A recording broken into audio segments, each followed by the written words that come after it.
All right, good afternoon again, everybody. Welcome for bill hearings for Friday, February 28th at the Environment and Transportation Committee. We're going to start with House Bill 654, Delegate Adams on behalf of the Wacomico County delegation.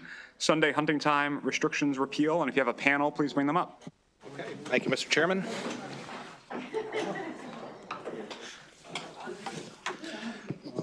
Good afternoon, Chair, committee members. For the record, Delegate Chris Adams presenting House Bill 654, Wacomico County Sunday hunting time restrictions repeal. Mr. Chairman, let me just start by saying that when I presented the bill, I reviewed the subject, but not close enough. Therefore, you have in your packet an amendment that makes this bill subject just to private property. So as we talk about the bill and you hear the testimony, there are a couple things going on here. One is the subject matter, but two is the original bill applied to public land as well as private land. So I'd ask the committee to consider what you're hearing today through the lens of this bill as amended is only going to affect private land. So I'll quickly pass to the panelists here who can talk about the issue and the fact that this is a local bill just for Wacomico County. But the bill expands hunting rights on private land by getting rid of the 10:30 limitation on Sunday hunting. And as a sponsor of bill on bills like this, we've done in years past, it falls down the category of public safety. Our rural roads quite often are places where the deer like to cross. It becomes a danger issue. Farmers who have crop damage have asked often for relief through the lens of more hunting opportunities to help curb the population. More deer management is surely what we need on the Eastern Shore. This bill has a tendency to address those sort of concerns. And last but not least, I'm an Eastern Shoreman, 5th generation. Hunting is a heritage hobby for us, and we need more time to do that. The world that we live in now is 5 days a week work week. So the weekends where we spend time out in the community, out into the the nature, whatever it is we're doing, less and less time is able to be spent with family and friends, and hunting is a key part of that. And so by passing this bill, you help people in Wacomico County spend more time doing what they love to do. We thank you for considering our bill today with amendment, and I'll pass it to our panelists. Thank you. All right. Good afternoon, Chairman and members of the committee. Thank you for allowing us to testify. And we hope that you will have a favorable report for the support of Sunday hunting in Wacomico County. As Delegate Adams stated, hunting is not just a recreational activity here on the Eastern Shore. It is deeply woven into our heritage, our economy, and our way of life. Currently, our hunters in Wacomico County are limited, making it very difficult for working individuals and families, especially those with children in school, to find time to enjoy this longstanding tradition.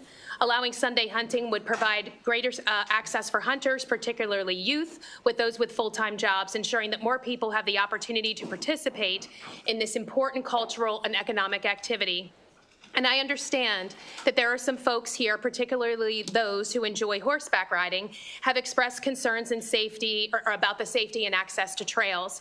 And I want to ensure those individuals that as the county executive, I am committed to providing alternative space for horseback riding on Sundays while hunting is taking place. So by working together and compromising, we can ensure that all outdoor enthusiasts, hunters, and equestrians alike have the opportunity to enjoy Wacomico County's natural beauty.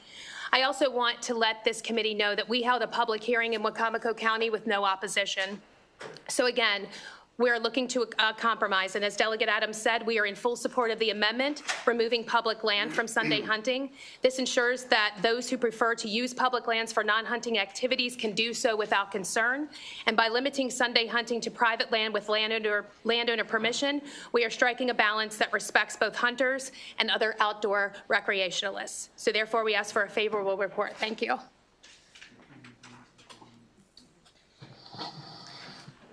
Good afternoon. My name is James Way, and I am representing Wacomico County Council at large. In your laptops, I submitted a letter of support from the County Council for this local bill. And I would like to express on me personally, I am an avid hunter myself. And growing up, we never really had the opportunity to hunt on Sundays. And unfortunately, we still have some of the issue of not being able to hunt every single Sunday. And The issue that we have is most of our hunters, they're working class. They work 9 to 5 or 7 to 3 during the work week, and some days on Saturdays. And the day that they have that's most relatively available for them would be Sunday. And most of that would be Sunday afternoon because a lot of our community, they go to church. So what we would like to do is give them more opportunities to be outside in the woods. And this bill would allow that. I hope for your support on this bill, and I know you guys have an extremely busy schedule, and I hope that you can look at this locally for us. And when I was on the, just to close, when I was on the county council, when we introduced this, we had 0 opposition locally. Our horse riders understand the hunting culture that we have in Wicomico County. Thank you. Good afternoon. My name is Steve Hurley, President of Wicomico County Farm Bureau. We are asking for your support of House Bill 654 as amended to private land only. As part of the ag community, we feel it is important to take the opportunity to utilize extended Sunday hunting hours. Our family farms on the west side of Wicomico County where there are very large tracts of forest with small farm fields scattered across the area. So with those isolated farms, we have a ton of deer pressure, crop damage, perfect recipe for severe crop damage and ever-growing deer population. So many in the ag community feel that giving hunters the opportunity for extended hours on Sundays would give the average working person more opportunity to hunt. This would help lower the deer population, what causes a devastating amount of damage. Many farm families, including my own, suffer losses of 30% of their total income or more each year due to deer damage. And it's no secret that the hunting community is aging. With that being said, we need to promote new ways for younger hunters to become involved in deer hunting. There are a lot of cases where many younger hunters cannot get off work due to seniority of preset hunting days. Allowing an extended hunt on Sunday may give them the opportunity.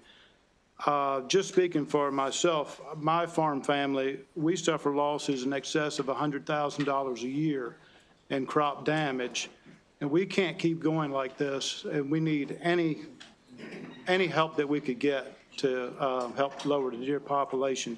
So I hope you would please consider supporting House Bill 654 as amended. Thank you for your time and consideration.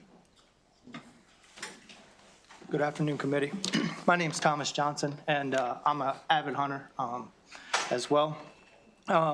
As they stated numerous times, everybody has mentioned this.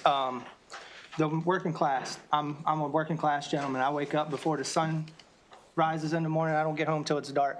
Saturdays and Sundays are the only days that I have to hunt, the only days I have to take my nephews, my nieces, my family members, are those 2 days. In November, it's dark. 4 o'clock, 4:30, 5 o'clock, it's dark. We don't get the opportunity to hunt when we get off work. So those 2 days would definitely be a help for, controlling the population and allowing hunters the working class hunters, a chance to hunt on the weekends. Us hunters, we harvest what we eat. We donate to the food banks. We feed our families. With the economy right now, it's hard to go out and buy $20 side of ribs or whatever it is. We go out here, we harvest this deer, we feed our families, we feed other families with this as well, and we donate to the food banks. I don't know how you guys feel, but if I buy my piece of land and I want to do what I want on my land, I feel like I should be able to do that. You don't want no one coming to your property telling you, hey, you can't do this. I don't want nobody coming to my land telling me that I can't hunt on Sundays or whatever day it is. The farmer here, I spoke to him earlier, they do not have time to do crop damage permit. Even though they've got all these crop damage permits, they're out there to farm. They're out there to grow our crops, to feed our nations. Let the hunters do the hunting. Let the hunters do the harvesting. And let the farmers do the farming. By allowing us to hunt on Sundays, it'll cut down on our deer numbers and our roadkill as well, which also brings up a big safety feature within our communities. I mean, how many times you guys see deer on the side of the road? It's every day, hundreds, thousands. Thank you for your time. Good afternoon. Quentin Riley from Wycomico County. I farm on the board of directors with Wycomico Farm Bureau.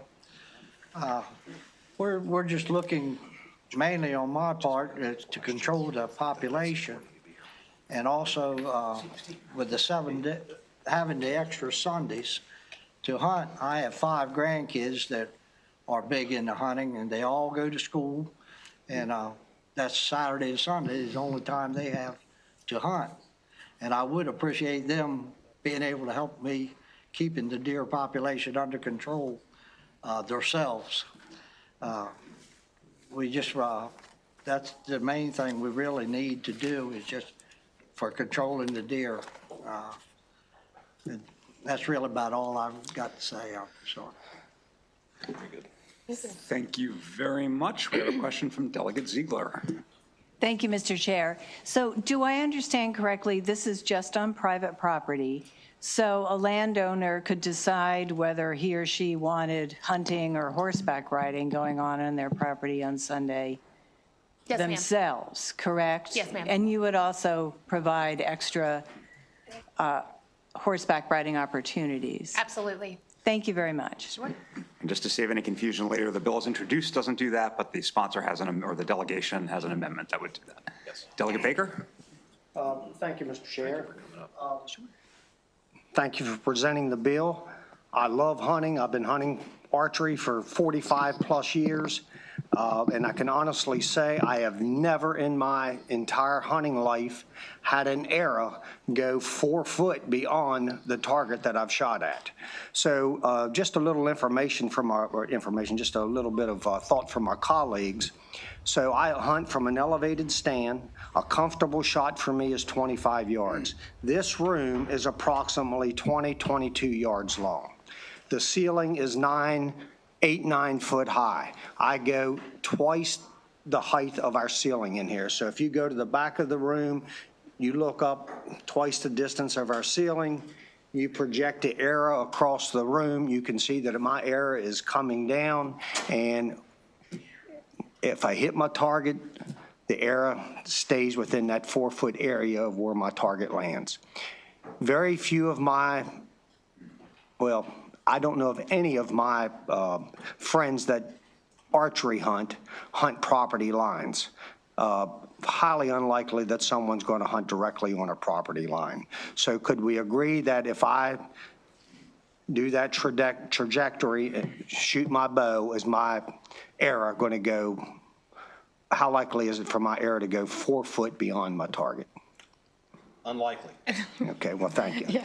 And also, we talked about crop damage. We're hearing all the time about damages to our crops. So I know on my land up in western Maryland, I have hundreds of trees that are destroyed by male deer every fall. They start rubbing late October, or August, all the way in past January. Every time I go into my woods, I have saplings that are destroyed. I have droppings everywhere. I know in a community up home, their water was contaminated because of wildlife fecals. So they had to go and put in, different operations to be able to provide quality water to their constituents, or not constituents, but their property owners. So for me, the safety in archery, it's the safest hunting you can possibly do. You can go do the research. It's a sport that's loved by families. Delegate Baker, is there a question coming? Yes. So can we agree that the tremendous damage that is a result of the wildlife, the deer? Yes, sir. Okay. Thank you. Thank you, My Delegate. main point was to Yep. let them know the distance of the room. I think we all got your main point, and I'll say as a beneficiary of your bow hunting, my family thanks you for the venison. Delegate Jacobs. Thank you for the comments from Robert Hood Baker. And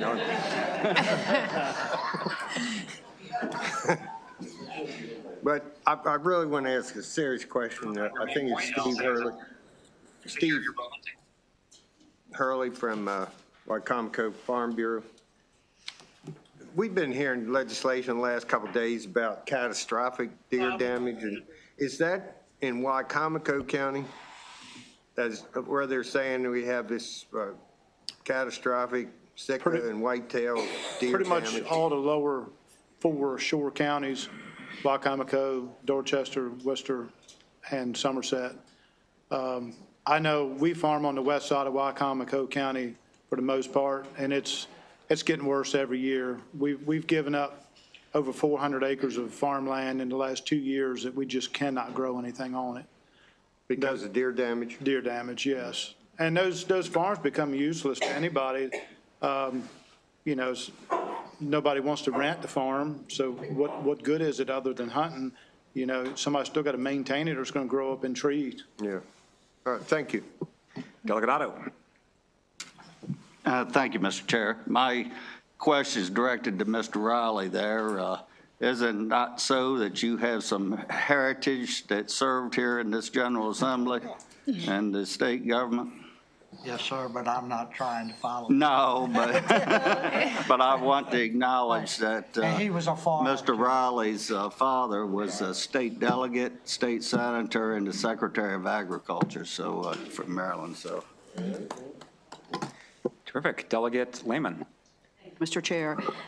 So first of all, just to be clear, I always oppose expansion of hunting on Sundays, including in the 2 counties I represent, Prince George's and Anne Arundel. So nothing personal to Wacomico. And it's based on the premise that you have 6 other days of the week to hunt. And so in the argument about your children and grandchildren being busy on Saturdays with extracurricular just is not persuasive to me, because we all have to manage our time and we all have to prioritize our time. But my question is about going back to the exemption on public land. Does that include every type of trails, wildlife management areas, parks? I read online that you have more than 50 parks in your county. Is that every type of public land that where hunting would not be allowed? So, Delegate, the amendment was aiming to make this about private land only. So my answer to your question, if the amendment doesn't do exactly what I intended to have happen, then I would accept any amendment that helps alleviate your concern, because all we should be just talking about is private land. If there is anything that's public and it's defined different than public, easements, things that you're referencing, if you'd like to clean the bill up or have the committee do so, I'd be glad to take that kind of amendment. Okay, so I just wanted the clarification whether it's every type of, I wasn't talking about easements so much, but federal, state, local, not just parks or trails, but even like wildlife management areas, all the basic categories. I'm sure that our panel would adopt any amendment that that makes sure that we're just talking about private property. Okay. And then second question, Mr. Chair, what about the argument that these public lands are almost always bordered by private lands? So you could be, be on public land, bird watching, hiking, riding, whatever you're doing, and then contiguous to that property is a private property where people are hunting.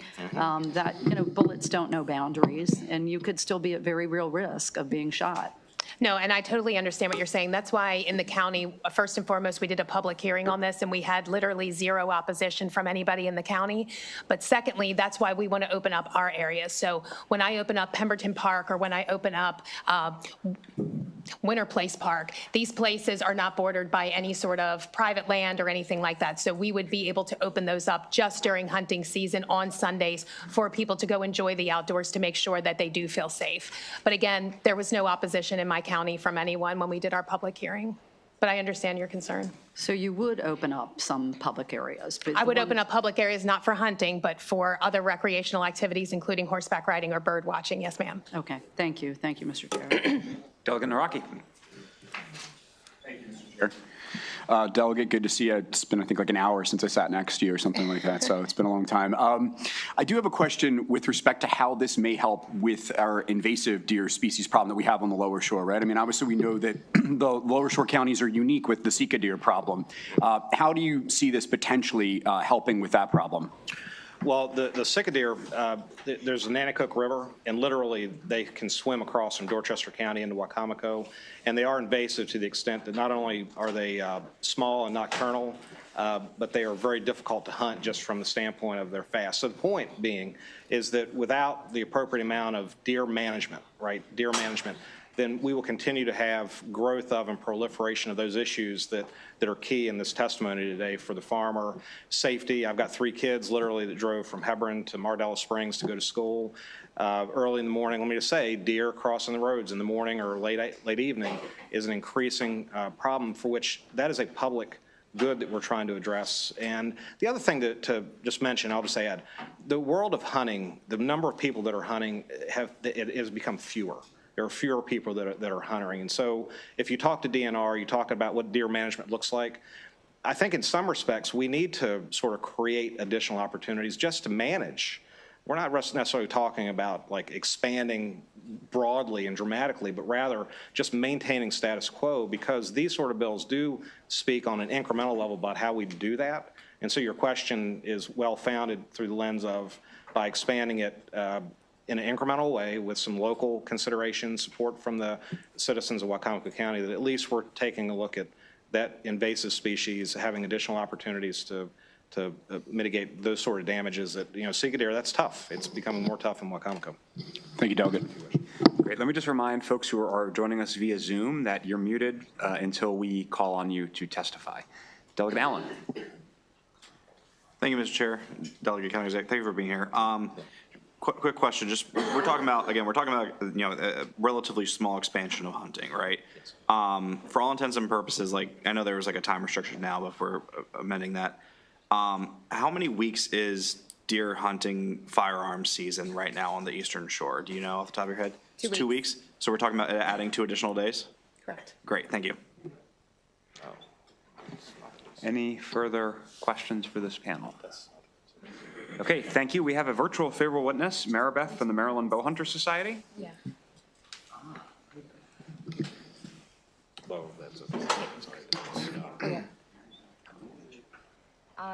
I'm here, but it says I can't. Oh, here we go. Good to see you. Good to see you. Okay. Please go ahead. All right. Thank you for your time and your consideration this afternoon.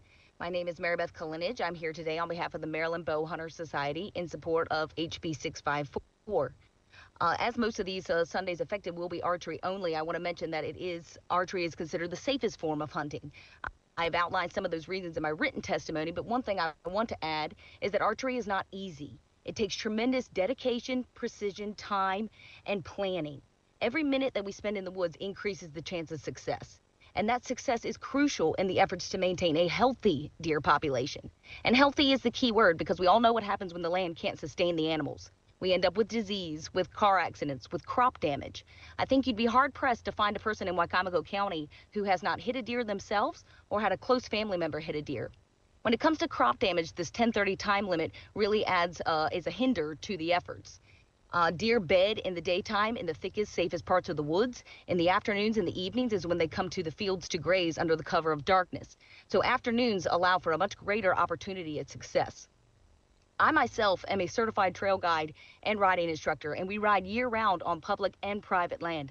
And I will say we've never had an unsafe or an unfriendly encounter on that land. And I think it's worth mentioning that in the state of Maryland, there has never been a reported incident of a person on horseback being shot at by a hunter with any weapon. There are so many hardworking people in this community that just want to be able to provide for their families by utilizing their own land. And not just provide food, but also experiences for these kids who desperately need it. And in return, it's going to end up keeping our roads safer, protect our crops, and help ensure the longevity of this land and the beautiful animals that we share it with. Thank you for your time, and I hope for a favorable outcome.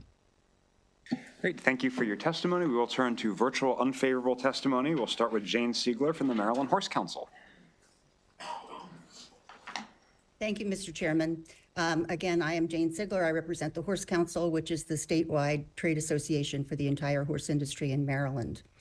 This issue is really pretty simple. A majority of Marylanders oppose Sunday hunting. An independent statewide poll by Gonzalez Research found that almost 70% of respondents oppose Sunday hunting and 53% strongly oppose. Even DNR's own survey found that a majority of the general population does not favor Sunday hunting and does not want to see it expanded. Hunters are 2% of the population in Maryland. This bill would allow all-day Sunday hunting on every Sunday of the year in Wacomico County because there is open season on some species throughout the year. This bill is not just about deer. It is for all species of game birds and game mammals. This bill would abrogate a hard-won compromise to end hunting on Sundays at 10:30 a.m. Many hope that compromise would bring this issue, which has consumed so much of this committee's time for so many years, to a final closure by giving everyone a little bit of what they wanted. Since the advent of the pandemic, widespread use of outdoor recreation and natural resources by the general public has increased, and many of these new users are unfamiliar with the rules of hunting and hunting seasons, including the distinctions between private and public lands, which are often not well marked. I have personally found a hunting arrow embedded in the ground in one of my horse pastures. We have separately submitted with this testimony a report of hunting incidents from 2007 to 2023, which is 9 pages long, compiled from DNR's own data, showing that it's not safe to be out in the woods when hunting is going on. And I also personally know someone who was, while riding her horse on her own property, almost grazed by a bullet. 78% of Gonzales poll respondents said they would decide to alter their recreational plans to avoid hunters. In our own Horse Council poll, 85% of respondents said they already changed their schedules or riding locations to avoid encountering hunters. We urge an unfavorable report. Thank you very much. We'll turn to Al Martinez, Tuckahoe Equestrian Center.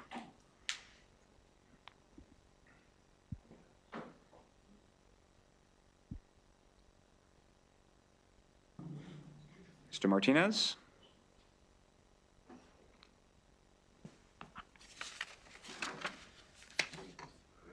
Okay, I'm going to move on to Helen. Oh, there you go. Hello? Yeah, please go ahead, sir. Hello? Yeah, please Can go you hear ahead. me? We can hear you. Please Okay. go ahead. All right, thank you. Good afternoon, my chairman, my members of the committee. My name is Al Martinez. I am president of the Tuckahoe Equestrian Center located at Tuckahoe State Park. Our organization represents a community of 400 members who actively engage in horseback riding events and trail riding on all Maryland state parks as well as private lands where permitted. I am here to express strong opposition to the House Bill 654, which would permit all-day Sunday hunting on public and private lands in Wacomico year-round. Tuckahoe Equestrian Center is not opposed to hunting. In fact, many of our members are hunters themselves. However, we firmly believe that everyone deserves a safe opportunity to enjoy the outdoors. Increasing the availability of all-day hunting poses a heightened risk of dangerous interactions between hunters and other outdoor enthusiasts. It is vital to consider the right of all users of our natural spaces, including families, children, equestrians, hikers, bikers, and campers who rely on Sundays as a day to safely enjoy recreational activities without the risk of encountering hunters. Laws should balance the needs and welfare of all community members, ensuring fair access to our shared natural resources. Weekends are often the only time when many individuals and families can participate in outdoor activities. Preserving Sunday as a designated safe day allows for a more equitable distribution of access to our public lands. On behalf of Tuckahoe Equestrian Center and the countless outdoor enthusiasts across Maryland, I respectfully urge the committee to issue an unfavorable report on HB 654. Maintaining the current Sunday hunting restrictions is essential to ensuring the safety and enjoyment of Maryland's outdoor spaces for all. Thank you for your time and consideration. Thank you very much. We'll turn to Helen Dibben.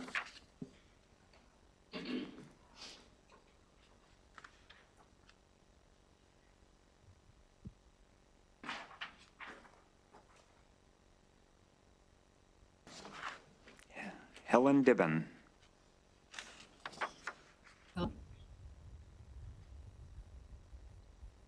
Hello? Yep, please go ahead.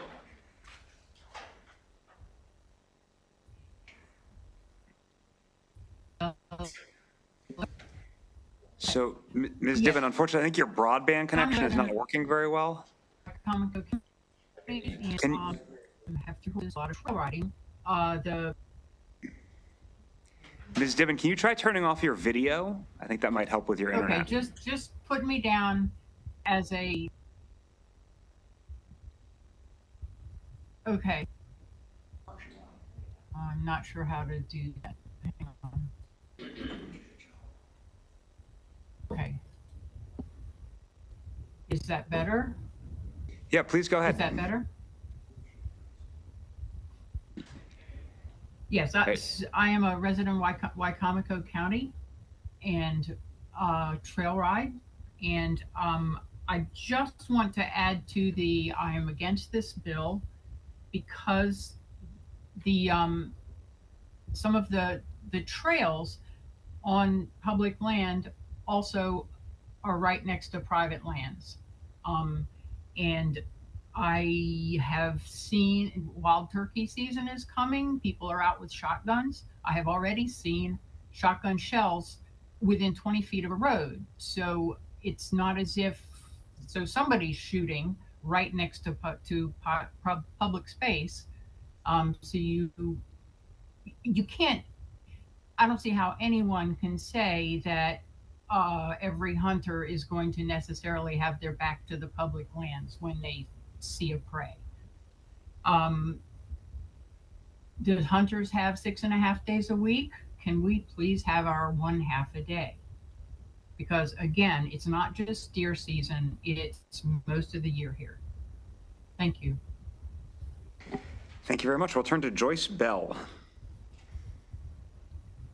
Hello, can you hear me? We can hear you. Please go ahead. Oh my goodness, I'm so excited this worked. Good afternoon, Chairman Corman and committee members. Over the last 20 years, there's been this fight back and forth. Only a few Sundays are left after 10:30, that is, and well, it just seems like hunters are awfully greedy. Many horse owners don't have horse trailers or rely on a network of private trails that go across their farms. Others may have trailers but need to find public areas that can accommodate horses, which are very rare, especially in your county. Whether on private or public land, Sunday's the only day, as you know, that a hunter can't be lurking on the other side of a property's borderline. So Wycomico's population has increased close to 6% in the last 12 years. Hunting accidents and confrontations are bound to increase due to pressure on access to finite public and private outdoor spaces, and especially since these spaces are increasingly intertwined. Wycomico Demonstration Forest, I think that's the only place that you can ride in Wycomico that has, that you can have a real trail ride, not just go around in a circle. I mean, go more than a few miles at one time. There are 7 licensed boarding stables there in the vicinity, plus all those who keep their horses at their private farms. Although I live in Talbot County, I enjoy riding Wycomico, as have many of my friends. Doctors in 34 states are praising the health benefits of being outside in nature, even handing out green prescriptions. Outdoor activities should be encouraged. Unfortunately, some people are uncomfortable and to recreate outside when they hear gunshots and hear about hunting accidents, which, by the way, do occur. A personal friend of mine was a DNR retired officer. She was quoted in the 2021 Star Democrat local paper. DNR was often short-staffed and hunting accidents were common. There were constant hunting complaints. It was ridiculous. And Sunday is a hard day to enforce because officers need days off too. According to the 2022 Fish and Wildlife Census, wildlife watchers make up most of the population. I think it's close to 90%. They're also the biggest spenders, spending nearly 6 times more than hunters, again, according to this survey. Great. Thank you so much for your testimony. We're glad this worked. Leslie Pisano. Thank you. Good afternoon, Chairman and committee members. Thank you.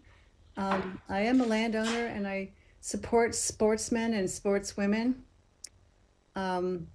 while sharing natural resources on the Eastern Shore. Along with my friends, we enjoy trail riding with our horses on the Eastern Shore counties. I respectfully oppose House Bill 654.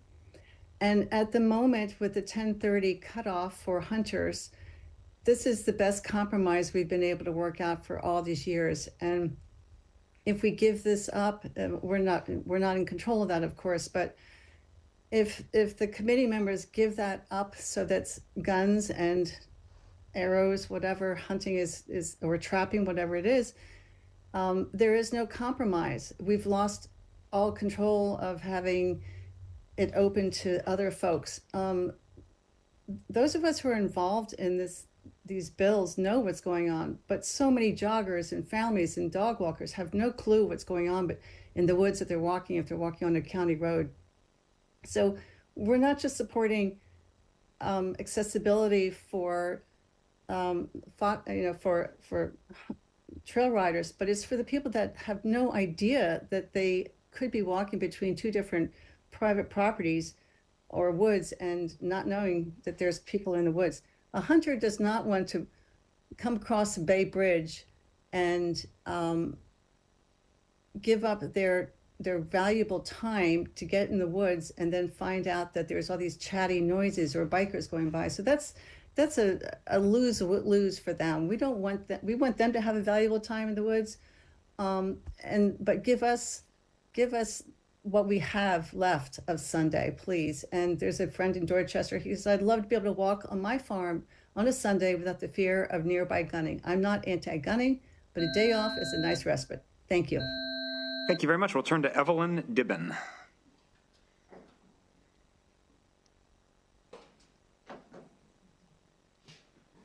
Hello. Yes, hello. Please go ahead. Hi, I'm Evelyn Dibben, resident of Wicomico County. I don't ride horses, but I do walk my dogs, take pictures, trail jog, trail run 3-4 times a week in Wicomico County. And it's, I can go elsewhere, but going into the big forest is nice one day a week. I really would hate to lose that. And the idea of, oh, we have all summer to hike in the woods. Anybody that lives here knows you can't hike in the woods in the summer. So I've heard that argument, and that's kind of a little crazy. So I'm against the bill. Don't know what else to say. Thanks for the time. Bye. Thank you very much. Seeing no questions, that concludes the bill hearing on House Bill 654. Have fun crossing that bridge to get home, County Executive. We will turn to House Bill 1228. Delegate Shi on behalf of the Montgomery County Delegation, Department of Commerce, Montgomery County Ag Reserve Study.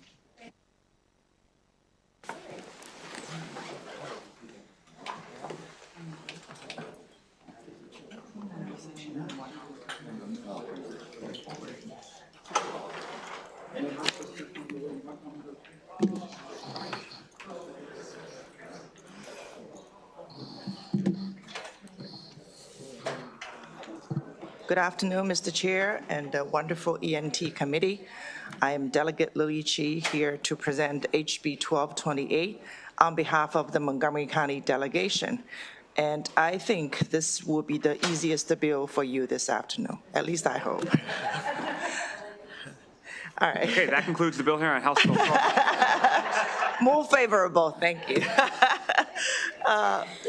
So HB 1228 is a local bill that was originally sponsored by myself and several members of this committee as well, including my district mate, Delegate Linda Foley, and another Montgomery County Representative, Delegate Ziegler, both of whom also represent a portion of Montgomery County's agricultural reserve.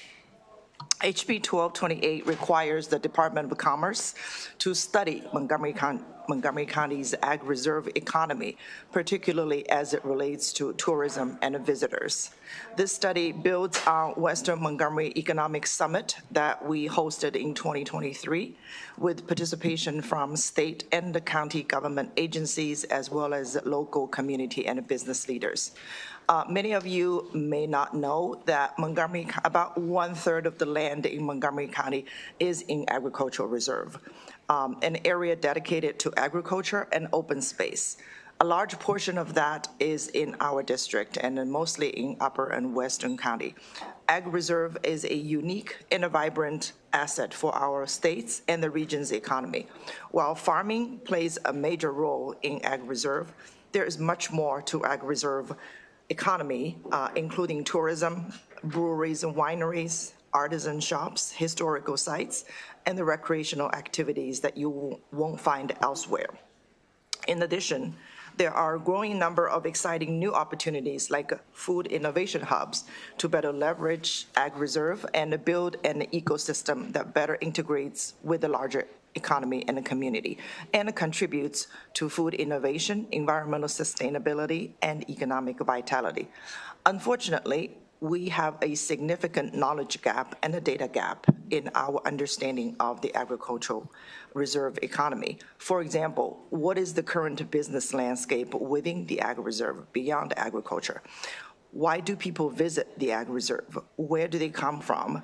And how do they engage with local businesses, including wineries, breweries, farm-to-table restaurants, and many other small businesses of the region?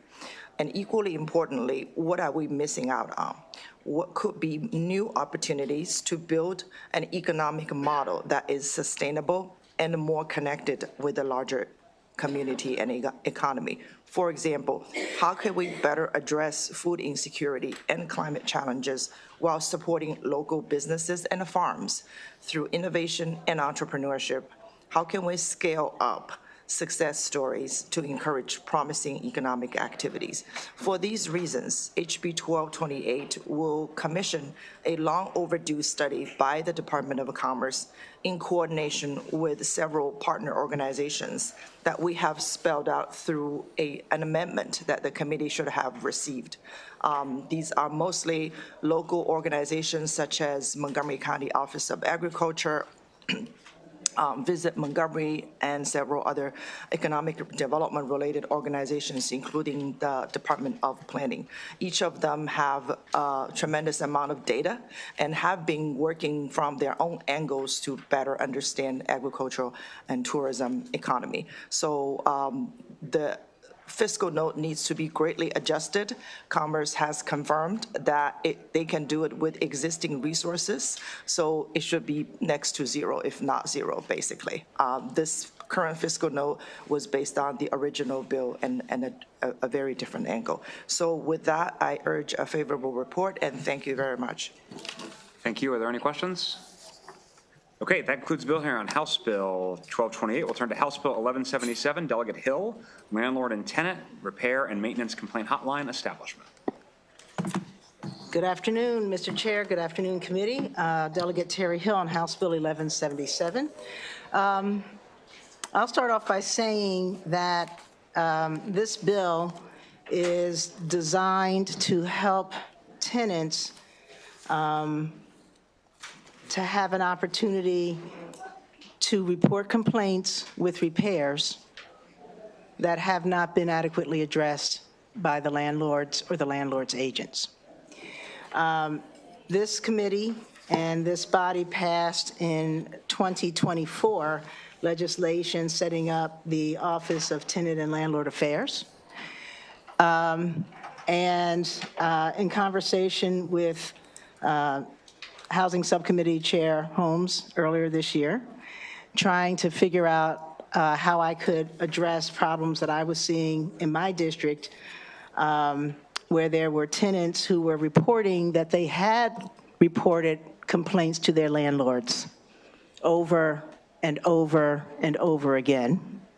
Complaints that often were ignored, sometimes were dealt with by, I guess, the handyman, but not by the certified electrician or plumber who needed to fix it, and at times found themselves afraid to report that it still wasn't fixed because they felt that there would be retribution because they'd seen it happen to other tenants.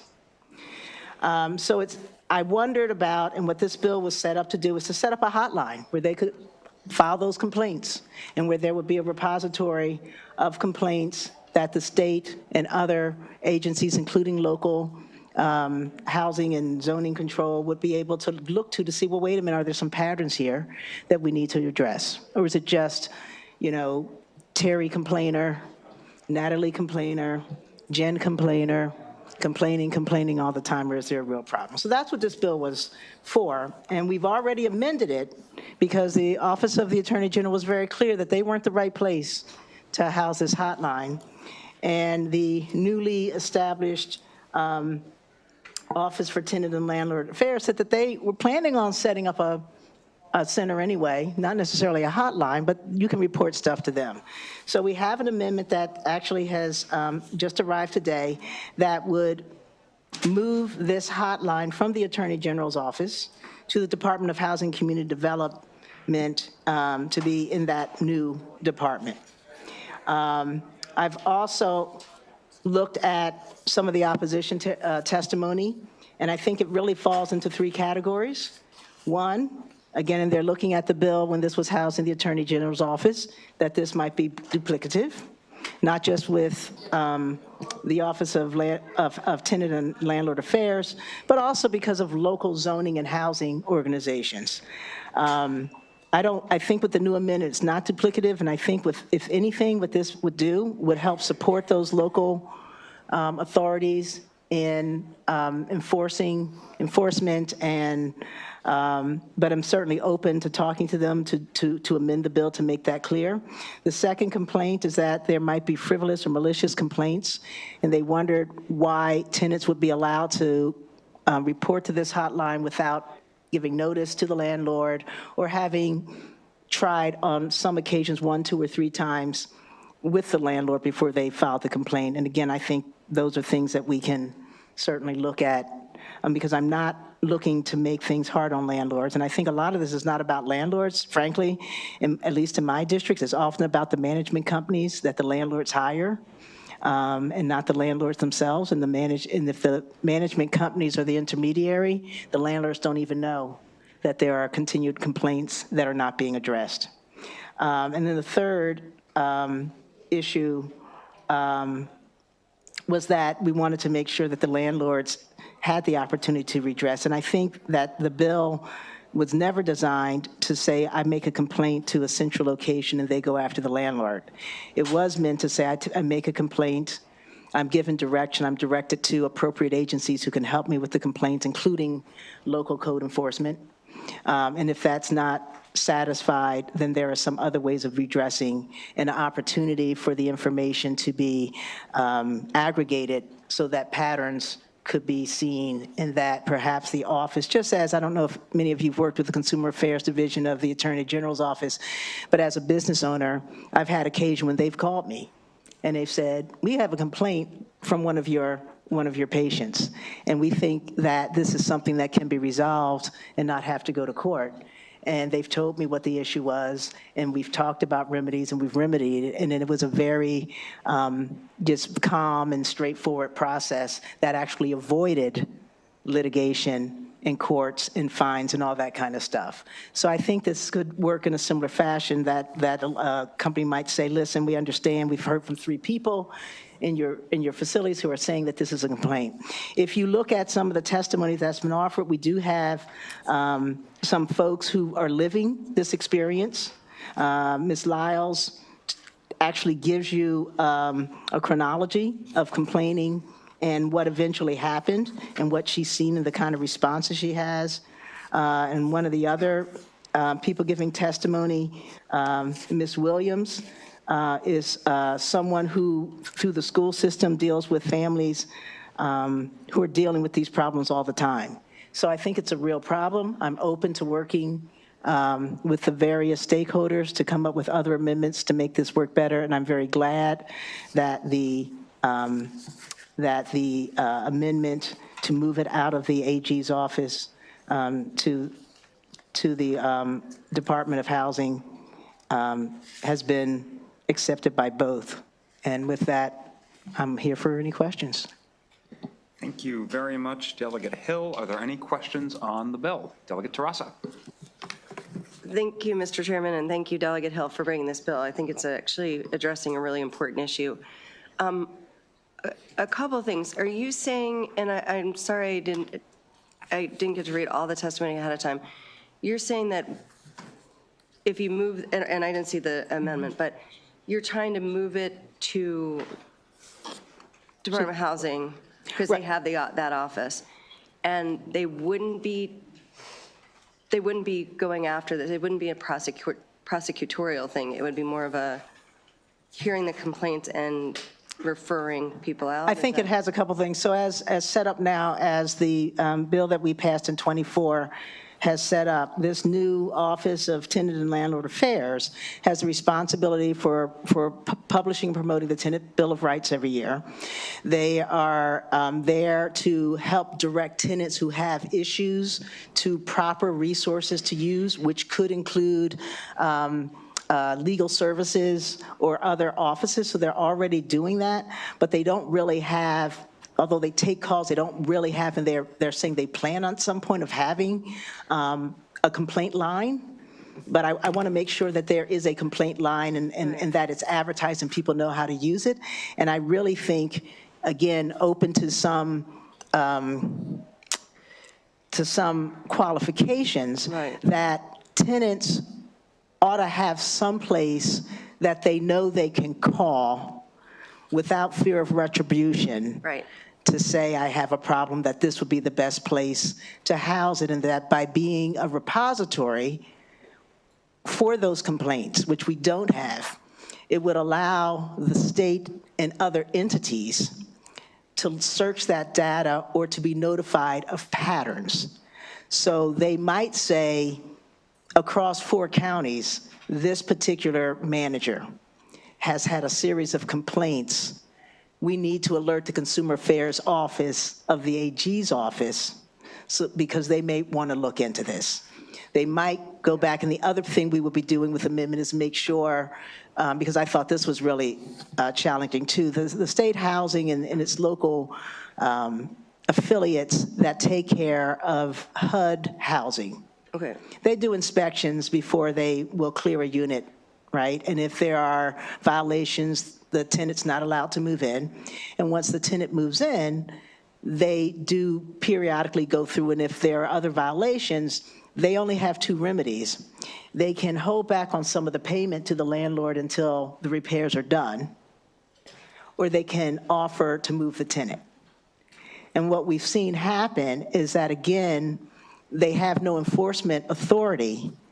And if a landlord or their agent is not making the proper repairs, they can keep citing them and they can take some of the money. But now you've got a tenant who's a voucher tenant in your building who's not even paying you the full amount.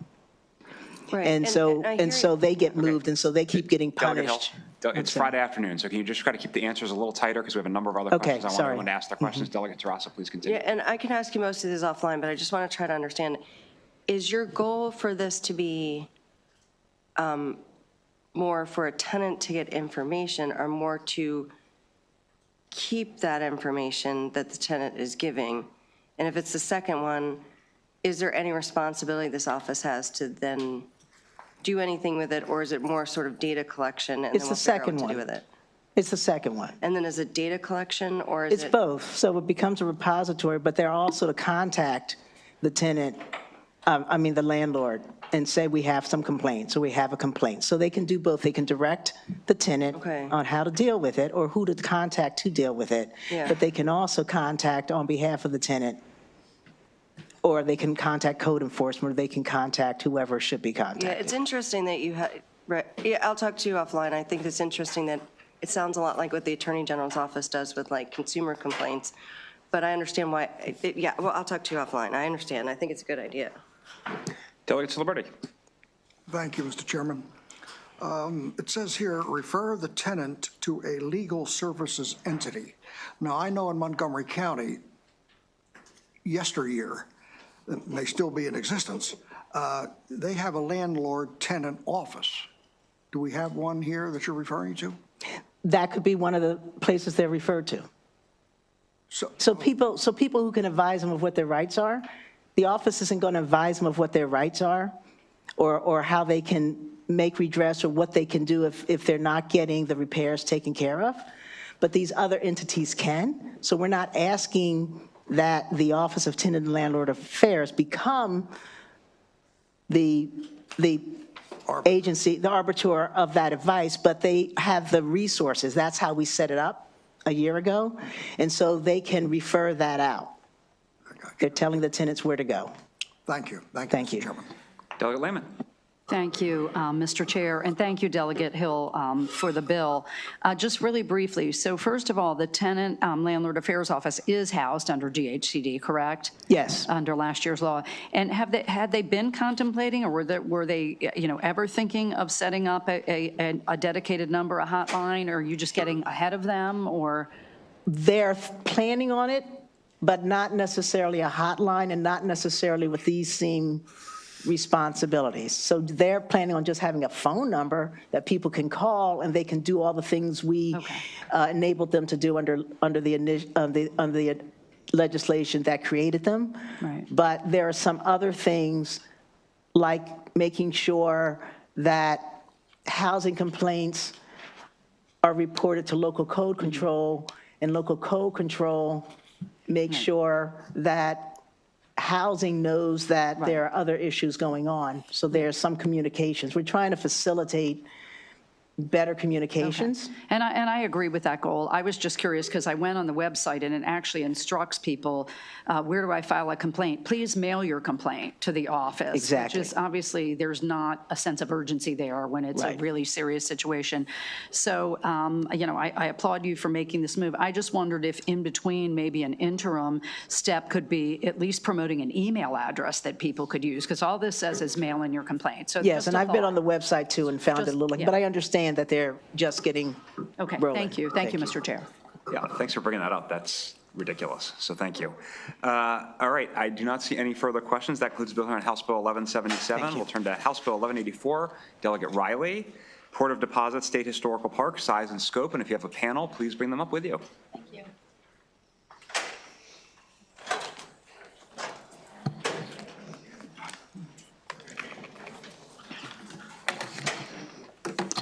Good afternoon, Chair Gorman and esteemed members of Environment and Transportation Committee. For the record, I am Delegate Teresa Riley from District 35A, here to introduce HB 1184, Port of Deposit State Historical Park, size and scope.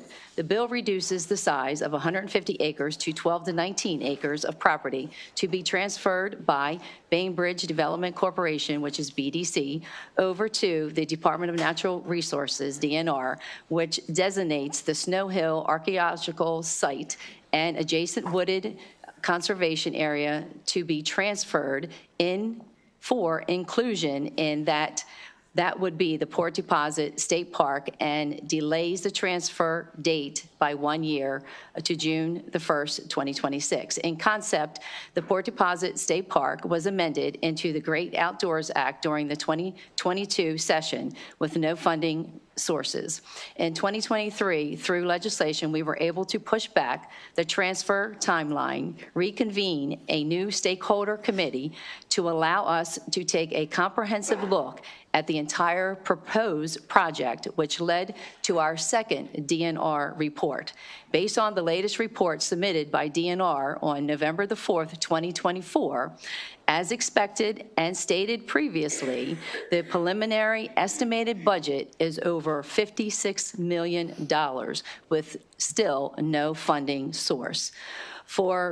For your review, that information is basically built into the fiscal note that I'm sure you have, and points out that the limited of state resources available to cover the capital and the operational costs of establishing a park in its current size and scope, and funding it establishes and requires for the state to divert funds from other priorities and needs. Understanding these financial concerns led to the changes in HB 1184.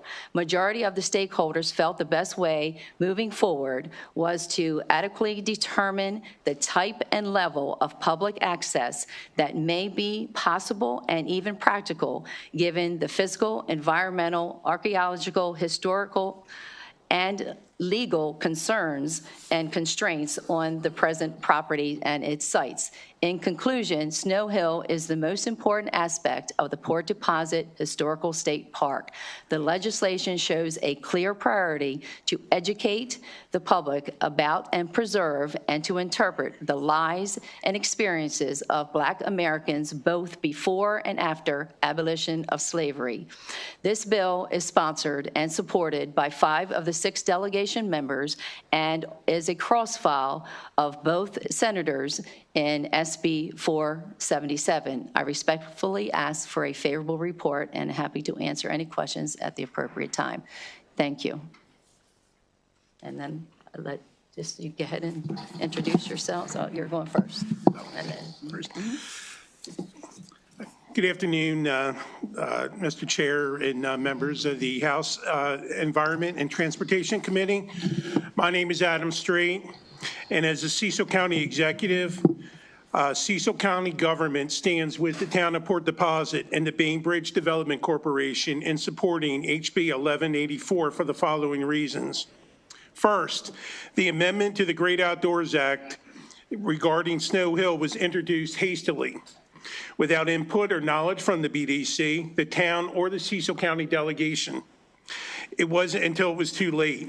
These stakeholders were not consulted and do not support the amendment as written due to the hardships it creates, including the loss of viable economic development opportunities and the infringement on the municipality's sovereignty within its borders.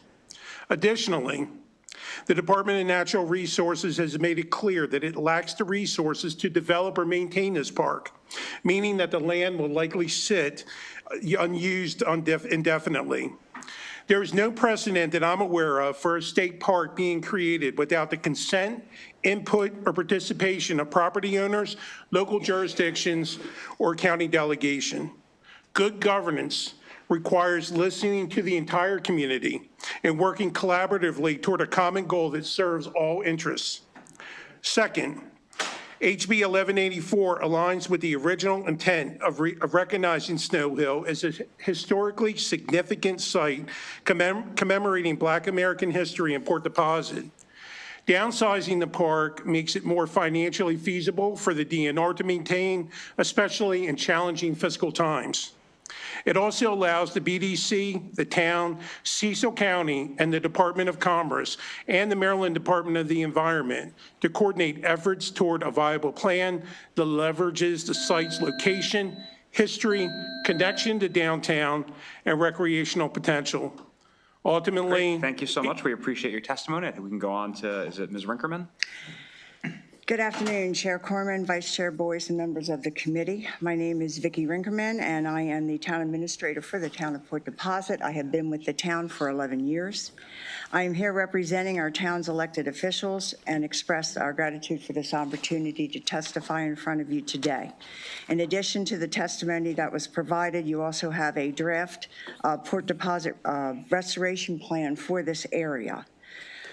There are two distinct historical narratives central to Port Deposit's identity that are within the proposed park area of the Bainbridge property.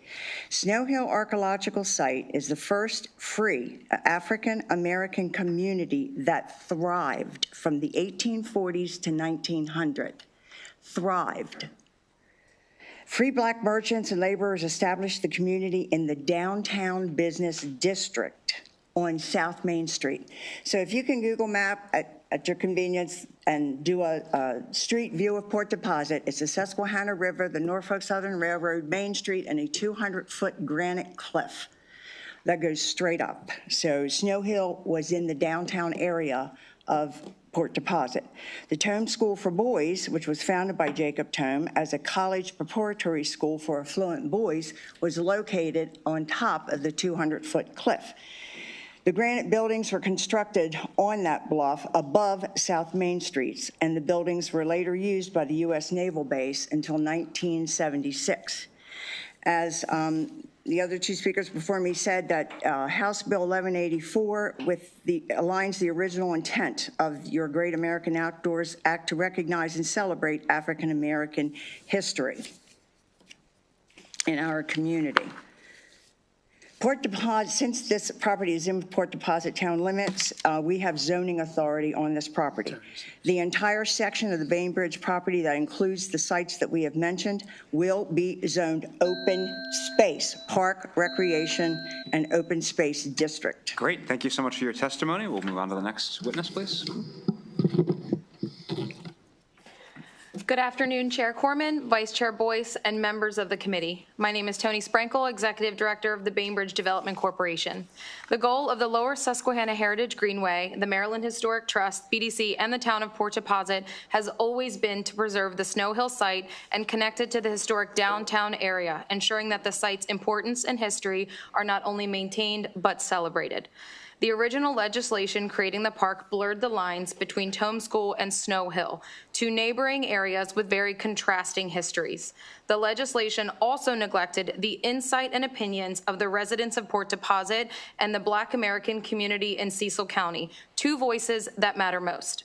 We are concerned that the scope and magnitude of the original concept partnered with various uncertainties surrounding the Tome School and wooded areas, including unknown site conditions, potential infrastructure costs, and contractual limitations, will divert focus from Snow Hill, complicate efforts to preserve Black American history in our county, and delay preservation activities at one or both campuses.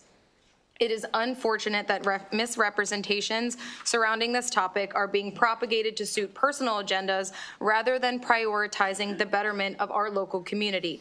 I've provided clarification on those topics in my written testimony, covering areas of easement details, preservation easements, preservation efforts, imposed restrictions, past and future goals.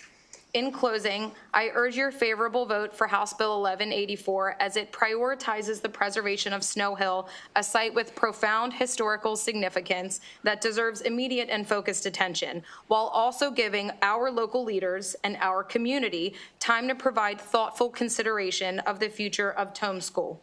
By giving each site the proper focus, we can best preserve the rich history of Port Deposit for future generations. Thank you for your time. Good afternoon, Chair Corman, Vice Chair Boyce, members of the Environment and Transportation Committee. I'm Carl Robertson. I'm the chair of the Bainbridge Development Corporation. With that, 7 of the 8 members, as Delegate Riley said, are favoring the legislation for this 1184 and Senate Bill 477. And with it, the Bainbridge Development Corporation was created by you, the legislature, in 1999, because for 23 years, nothing had happened since the Navy left Bainbridge. And with that, into the process of redeveloping and reusing the property, it was found that the Navy left toxins in the soil, and nothing happened on that site other than negotiations with the Navy for 10 to 12 years.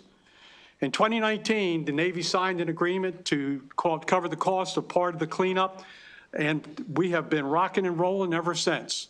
Things are happening on Bainbridge, and with that, the BDC is made up of 9 voting members. All of these members live locally within the Cecil County and are entirely supportive of making Snow Hill a national park and in turning the land back to the town of Port Deposit and the BDC, the rest of the land, to develop the best course forward. And with this, 2022, this was amended into the Great Outdoors Act, as was said by Delegate Riley. And with that, the BDC, who are the landowners by the law established by the General Assembly, was not even apprised that this amendment was going to go in. There was no hearing because it was 4 days before Siney died. And with that, we are 3 years later. You have an opportunity to right a wrong. We ask your favorable support of 1184. Thank you. Chair Corman, Vice Chair Boyce, members of the committee, thank you for allowing me to testify today in support of House Bill 1184. My name is Bill Barron. I am a resident of Port Deposit, Vice President of the Port Deposit Heritage Corporation, and also Chair for the Port Deposit Planning Commission. On behalf of the Port Deposit Heritage Corporation, I want to express our strong support for House Bill 1184, ensuring that the Port of Deposit State Historical Park moves forward in a focused and well-resourced approach to tell the Black American experience in Port Deposit. For years, the Port Deposit Heritage Corporation has curated, preserved, and shared the history of Port Deposit at the Pawpaw Museum. We have led historic preservation efforts, rescuing and restoring abandoned buildings that now serve our community, proving that the local stewardship is key to successful preservation and adaptive reuse. We are eager to partner with the Department of Natural Resources to connect and expand the Port Deposit's Black history, from the free Black community at Snow Hill to the Underground Railroad connections in town to Freeman Hall, the segregated Black primary school built as part of the WPA project in 1937. The Port Deposit Heritage Corporation is also committed to supporting the town of Port Deposit in restoring and interpreting the local Tome campus history. There's been a lot of misinformation about what the town would do, but through this collaboration with the DNR, the town of Port Deposit, and the Port Deposit Heritage Corporation, we will create an incredible heritage tourism collaboration for everyone to enjoy in Port Deposit, from Maryland and beyond. The Port Deposit Heritage Corporation strongly supports House Bill 1184, and we urge your favorable report. Thanks for your consideration. My name is Evelyn Griffin Jordan, and my visit here today is to urge your support for House Bill 1184. This testimony is to preserve Snow Hill, one of Maryland's earlier free Black communities. My great-great-grandfather signed the charter for Bethel AME Church in Port Deposit on March 11, 1911, as one of the church trustees. All of the church Griffin family and children have attended the same church that was set up by the great-great-grandfather. As a Black, I am a voter. I was born and raised in Port Deposit. I attended Port Deposit College School, was known as Freeman Hall, from grade 1 through grade 6. After grade 6, I was bused to George Washington Carver College School in Elton, Maryland. I consider Port Deposit the town, my hometown, and I still attend Bethel AME Church in Port Deposit every Sunday. I know that our ancestors' children and great-grandchildren would love to know the history of the Black families that lived at Snow Hill. I am in favor of House Bill 1184, and I hope I can count on you to support our delegates to support and be in favor of this legislation. Evelyn Griffin Jordan in Port Deposit. Good afternoon. My name is Ray Jefferson. I was born and raised in Cecil County, Maryland. I've been a supporter of history of Cecil County. I'm a member of the Historical Society of Cecil County as well. And I have some online pages regarding Black culture and history of Cecil County, as well as supporting the Cecil County colored schools that existed from 1871 to 1965. So I'm here in favor of the bill because I believe it is important for us to preserve locally the historical and archaeological significance of Snow Hill. So I'm in favor of those things. I'll support the town of Port Deposit as well as the BDC because I feel I could work with them locally to achieve the goals that we would like to achieve in presenting and educating the people of Cecil County regarding this community of free Blacks, historically significant and what we believe is important for not only Cecil County, but the whole state of Maryland. Thank you. Hello, my name is Odessa Banks, and I grew up in Port Deposit, Maryland. I support Bill 1184. My family was born. Those that have passed away are buried in Port Deposit. I remember talking to my parents and them saying that we were not able to use things in Port Deposit. We're not able to use the pool. When we went swimming, we had to go swimming in the Susquehanna River. I'm a member of Cokesbury United Methodist Church. Our church is in Port Deposit. Our church is 235 years old. So we were there, my church was there at the same time Snow Hill was there.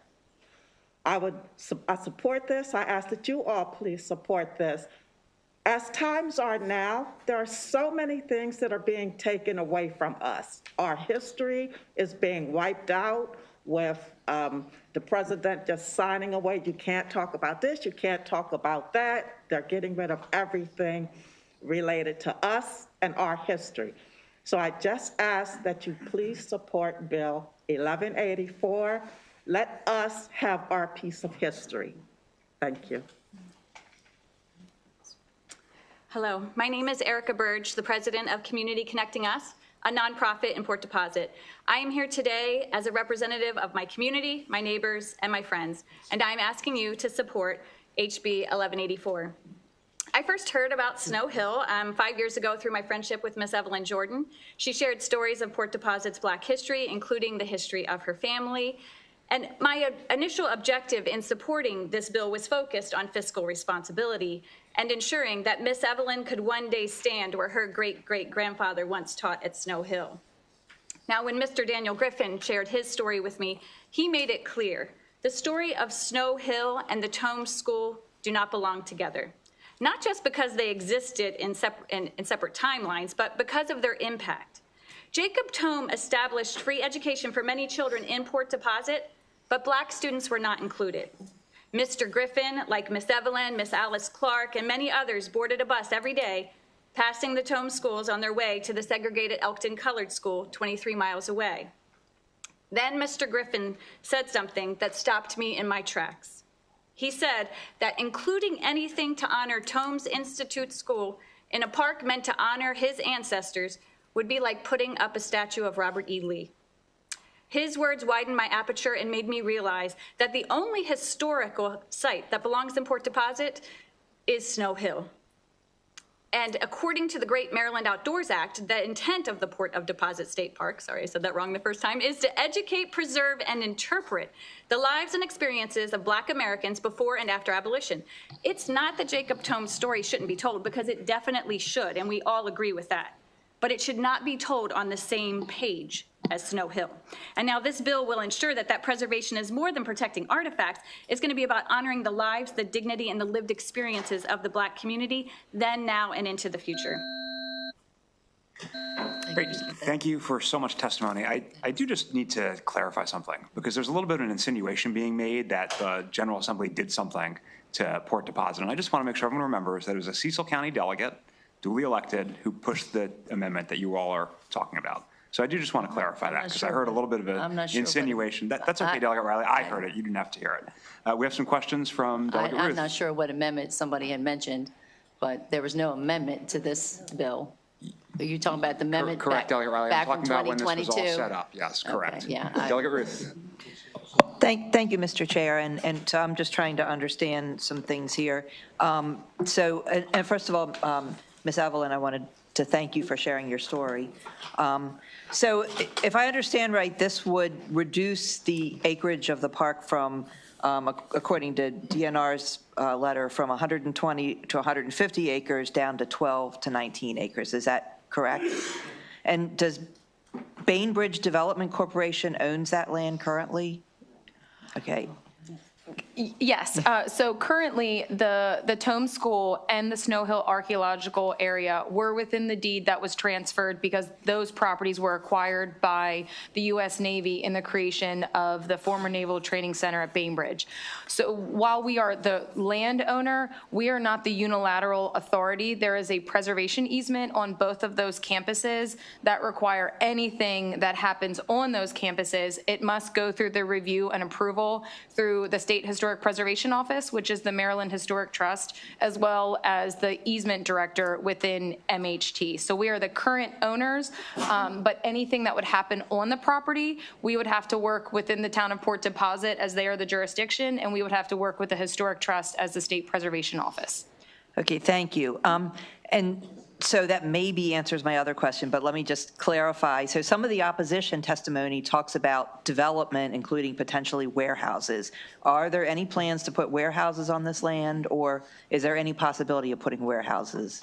There is absolutely not even no, there's absolutely no chance of a warehouse anywhere on the Tome School campus. That has never been a discussion topic. The town actually has a concept plan. Prior to the original legislation of 2022, the BDC was working with the Historic Trust, the town of Port Deposit, and the Lower Susquehanna Heritage Greenway on a restoration and reuse plan, but those efforts were halted once the legislation was brought forth. But no, for example, I was speaking with a local constituent today, and we received grant funding for repairs to some of the granite structures. It took me a year process through the review and approval process just to have graffiti removed off of the buildings, because we cannot touch anything on that campus without approval. Thank you. And so just last question, Mr. Chair. So you said there's no plan to put warehouses on the Tome School campus. Does that comprise the entire, whatever it is, 100 acres that's being removed from? So there would be no warehouses anywhere on the 100 or so acres that's being removed with this bill? Correct. All right, thank you. The Tome School. That's fine. Thank you. Delegate Stewart. Thank you, Mr. Chair. Thank you for bringing this. Thank you all for coming. First of all, I guess this is for Mr. Rinkerman or someone with the town. What is the plan? I couldn't totally figure out. What is the plan for the Tome School if we pass the bill?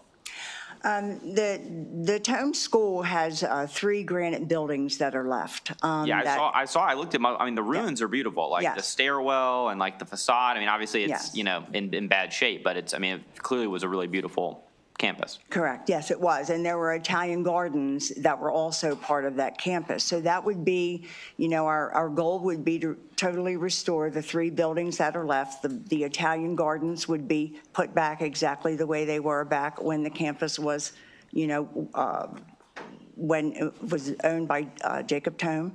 Our plan would be to move our museums up there, to have the Bainbridge Naval Training Center Museum moved up there. We have a Paw Paw Museum that would be great up there, to put trails, you know, make it a recreation area also, because it's all located on that bluff, on that 200-foot cliff above South Main Street. So that would be our plan, and we would ask our veterans to have a U.S. Bainbridge Naval Memorial to the base that operated there as well, because that is also a part of our history for many years. Okay, great. Yeah, I mean, part of my confusion is that, you know, I see this price tag at $56 million, which is really high. And I just wonder, I mean, obviously the state has its own budget woes, right? But Port Deposit is a town of what, 600 or so? I looked at your budget. It looks like your Parks and Rec budget in its entirety is $150,000 per year. So even if you allocated every dollar of that to the $56 million price tag, or let's say it goes down a little bit, every year, I mean, it would take you more than 300 years to pay for the $52 million. So we have a solution for that. Okay, yeah, well, okay, what's the solution? As you're all aware, the other 1,000 acres of this property is zone commercial. Okay, and it had to be zone commercial because of the agreement between the BDC and the Navy. Okay, so it is commercial development. It is being done in phases. Phase 1 has been completed. The town of Port Deposit saw a $400,000 bump in our budget alone in the first year, with 2 buildings going in phase 1. The Planning Commission has before them the next lot, Lot A, planning for that, and then phase 2, a preliminary site plan we expect to have this summer. That is totally behind this bluff that you were discussing today. So I anticipate, as all of you are aware, for small towns like us, you offer extremely great programs for us. We have restored historic buildings in Port Deposit through MHT with grants. So I fully anticipate that we will be able to develop this plan, and we will utilize the very services and the opportunities that you provide to us to be able to partner with DNR, MDE, all of these organizations, MHT, to make this a reality. Mr. Chair, can I add to that or no? Okay, I just wanted to mention that was one of the purposes of, after receiving all the information, that's one of the purposes of why we've downsized the scope of the property. It actually eliminates it by 30 million, and I believe DNR is in support of that as well because of the resources that we are currently in. And also, like both reports that DNR gave us, they said that, the most perfect way to do this is to have a private partnership. And this is what we actually have. We have a private partnership with Bainbridge, with the town of Port Deposit, NAACP, we have the community, we have all these stakeholders. And like I said, the majority of the stakeholders agreed that by downsizing the scope and size of this project, it is now affordable to move, in the direction of saving Snow Hill and I appreciate that. And we received info testimony from DNR, but you guys are saying that they are actually supportive of the bill? They have been, but their letter of information probably won't come out and say that just because of the, All right, appreciate it, thanks. Delegate Healy. Thank you very much, Mr. Chair. And Delegate, I'm trying to understand this as well, because, we were here, we went through this before, and I'm reading the department's letter of information, and there seems to be some kind of lack of clarity about what the goal of all of this is, that in fact, it says partners should give consideration to whether the goals for the proposed 12 to 19 acre property are to preserve and protect it as an archaeological site, whereby public use may be limited, or develop it for recreation and interpretation as a historical resource, whereby public use may be expanded. And so I guess I want to understand, is this group of stakeholders clear on what they want to do? Yes, they are. Originally, when the first bill was put in, the size was 150 acres, and it included two areas, the Tome School and Snow Hill.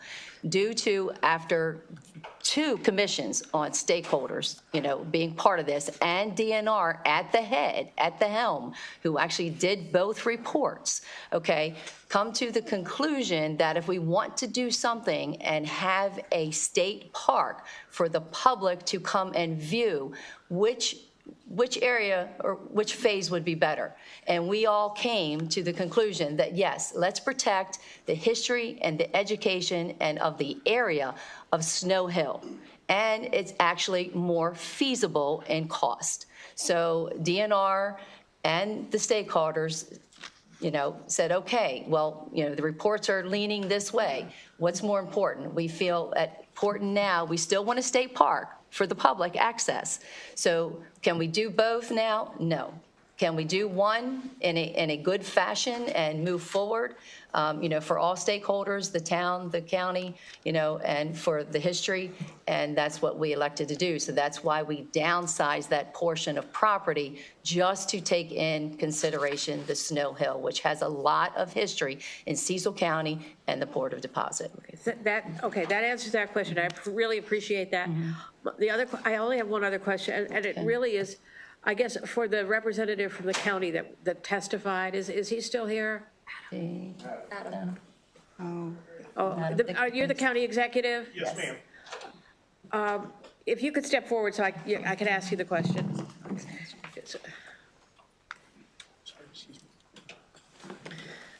Thank you very much for being here. And there's a piece of opposition from somebody identified as the county council, or as a member of the county council. And I wanted to understand if the county council took a position, or this is just one council member who has expressed his opinion in his role on the council. I don't know who on the county council you're referring to. I can answer. You haven't seen that. Okay. Mr. Strait, I can answer the question. Carl Roberts. That is an individual county council member of District 4, which Port Deposit sits within her district. It is not a county council position. It is her position. It's misrepresented. And with Well, that, I'm not asking that. That certainly, we'll listen to what they have to say, but I just wanted to be clear whether the county council took a position or this was an individual member, and you've It's an clarified individual that. Thank you council very member. much. I appreciate it. Delegate Healy, just to clarify, as head of Cecil County government, I'm stating this, the position of Cecil County government, so. Okay, but Cecil County has a county council, right? yes, sir. Okay, so does the county council, have they endorsed this bill? They do not have a position on this bill. Okay, thank you for clarifying that. Delegate Jacobs. All right, thank you, Mr. Chairman. So the last paragraph of the info letter from DNR, you see that, Delegate Riley, or? It says, regardless of proposed revisions of property boundaries to total acreage, the proposed extension of the deadline of property transfer would give all parties additional time to work through the details of establishing a new state historical park, particularly in regard to planning and archaeological efforts, staffing, and budgetary consideration. So what say you on that paragraph? That almost looks like an endorsement to me. Yes, like I said, it's been a touchy situation with them, and I, respectfully, thank them for their support and, working with us all for these years. And I believe that, they do want to see Snow Hill presented. Yeah, it's been a controversial project from how it got in here to begin with, and I'm glad to see that all the parties kind of involved in this are here today testifying. Glad to see that. Thank you. Thank you. Delegate Long. Thank you, Mr. Chair. I have been trying to follow all the various moving parts of this discussion. I'm learning a lot. I love history. So I just want to ask for clarification. Was the Tome School a school for whites only? Yes. Okay. So that's why you feel that it's Separate stories. Yeah, two different separate stories. opposing stories. And a larger piece of property with more demolition buildings on it. So it will take a little bit more resources. Got it. Thank you so much. Okay, that concludes this meeting of the Cecil County Delegation. Thank you all very much. Return to House Bill 1193, Delegate you. Wallach, Maryland Housing Data Transparency Act. And if you have a panel, Delegate Wallach, from the best district in the state, please bring them up.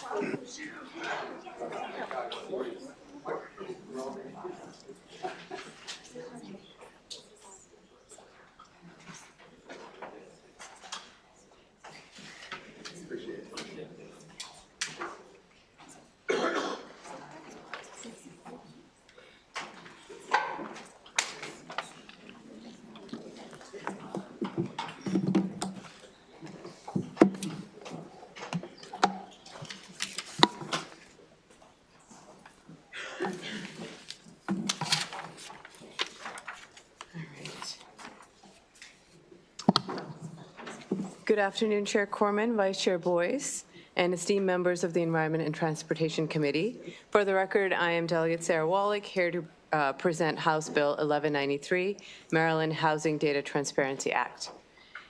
In numerous recent polls, Marylanders have expressed that housing affordability is their top concern, but reaching consensus on whether to build or not to build, what to build, where to build can be very difficult, in large part because policymakers, residents, and businesses are not basing related discussions on shared set of facts.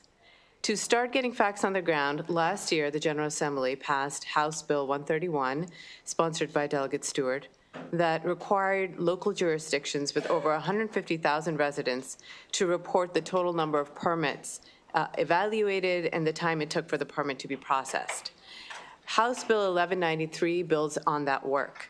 This bill requires counties with over 150,000 residents to share with the Maryland Department of Planning data on housing type, location, construction costs, and more of housing being permitted, and make that information centrally available and accessible on a public, interactive, and searchable website, such as the Maryland Department of Housing and Community Development Housing Beat.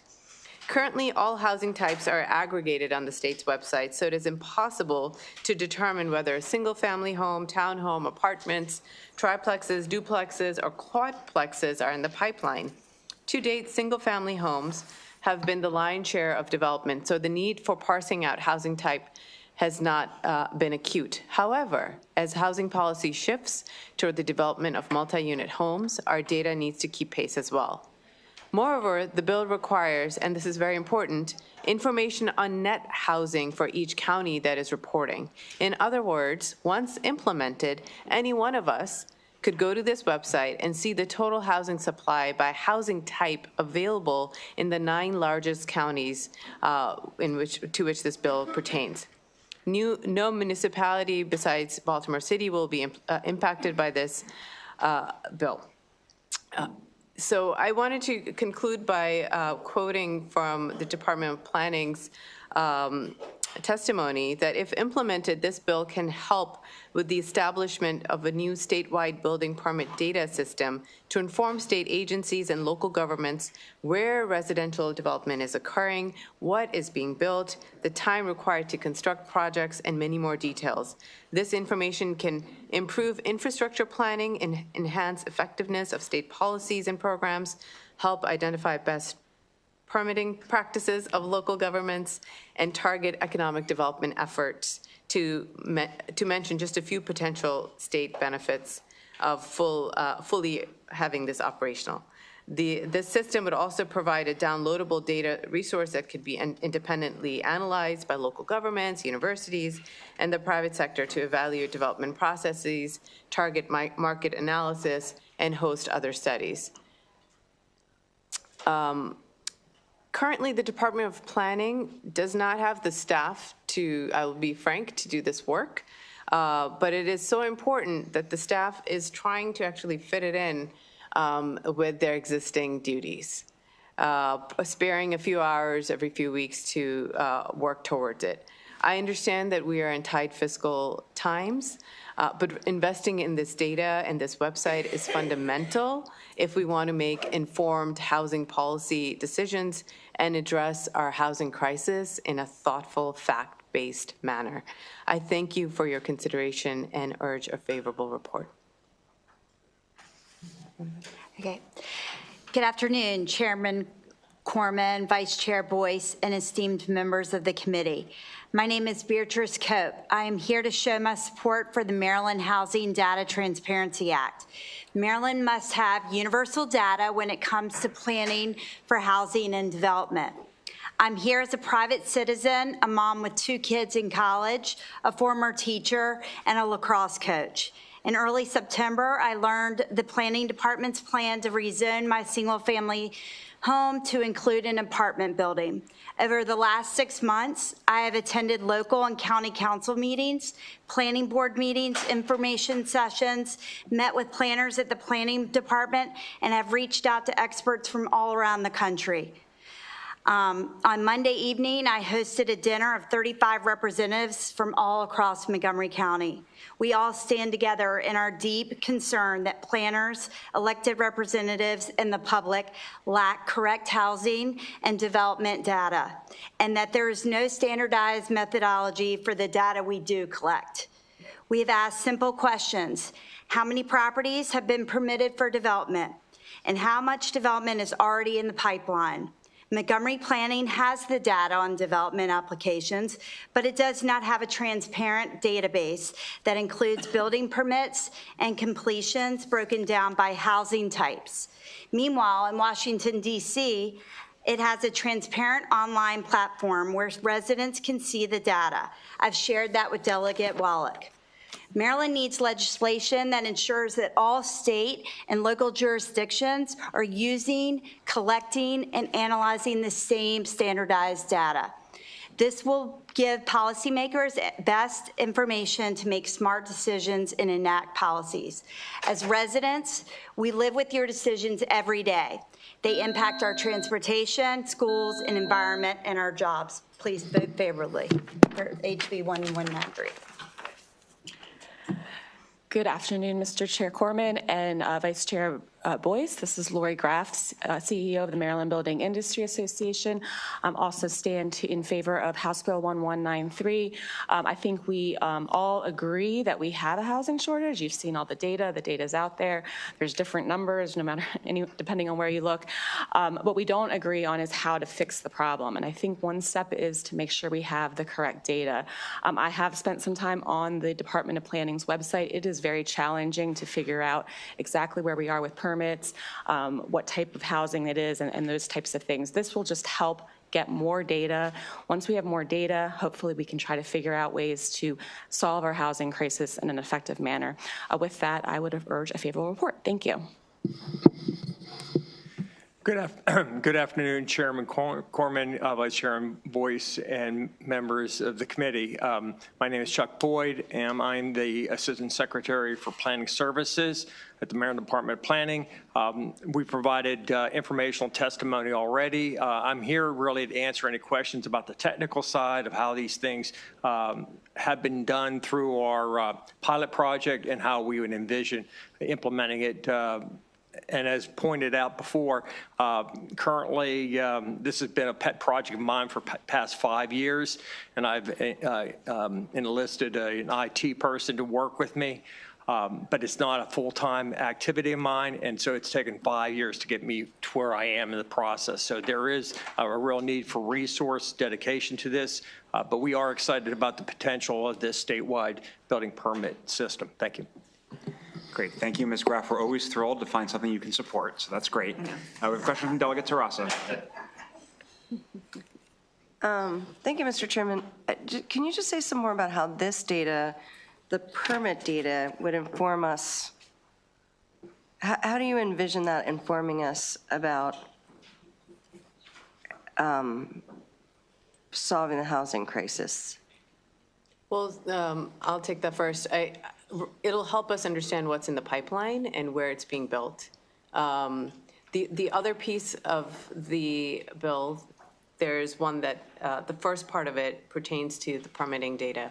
And the second part is the net housing, the supply that's in fact available by county as well, which is also difficult to get by housing type. So let's say if you're looking at Howard County, you know, you could go to this, if this were to come to be, you could go to the website and search Howard County, and then it'll tell you how many housing units there are and by type as well. So you will be able to see, you know, there are this many single family homes, this many, triplexes, et cetera. So it gives a holistic view of what your housing supply looks like, not only just the net piece of it.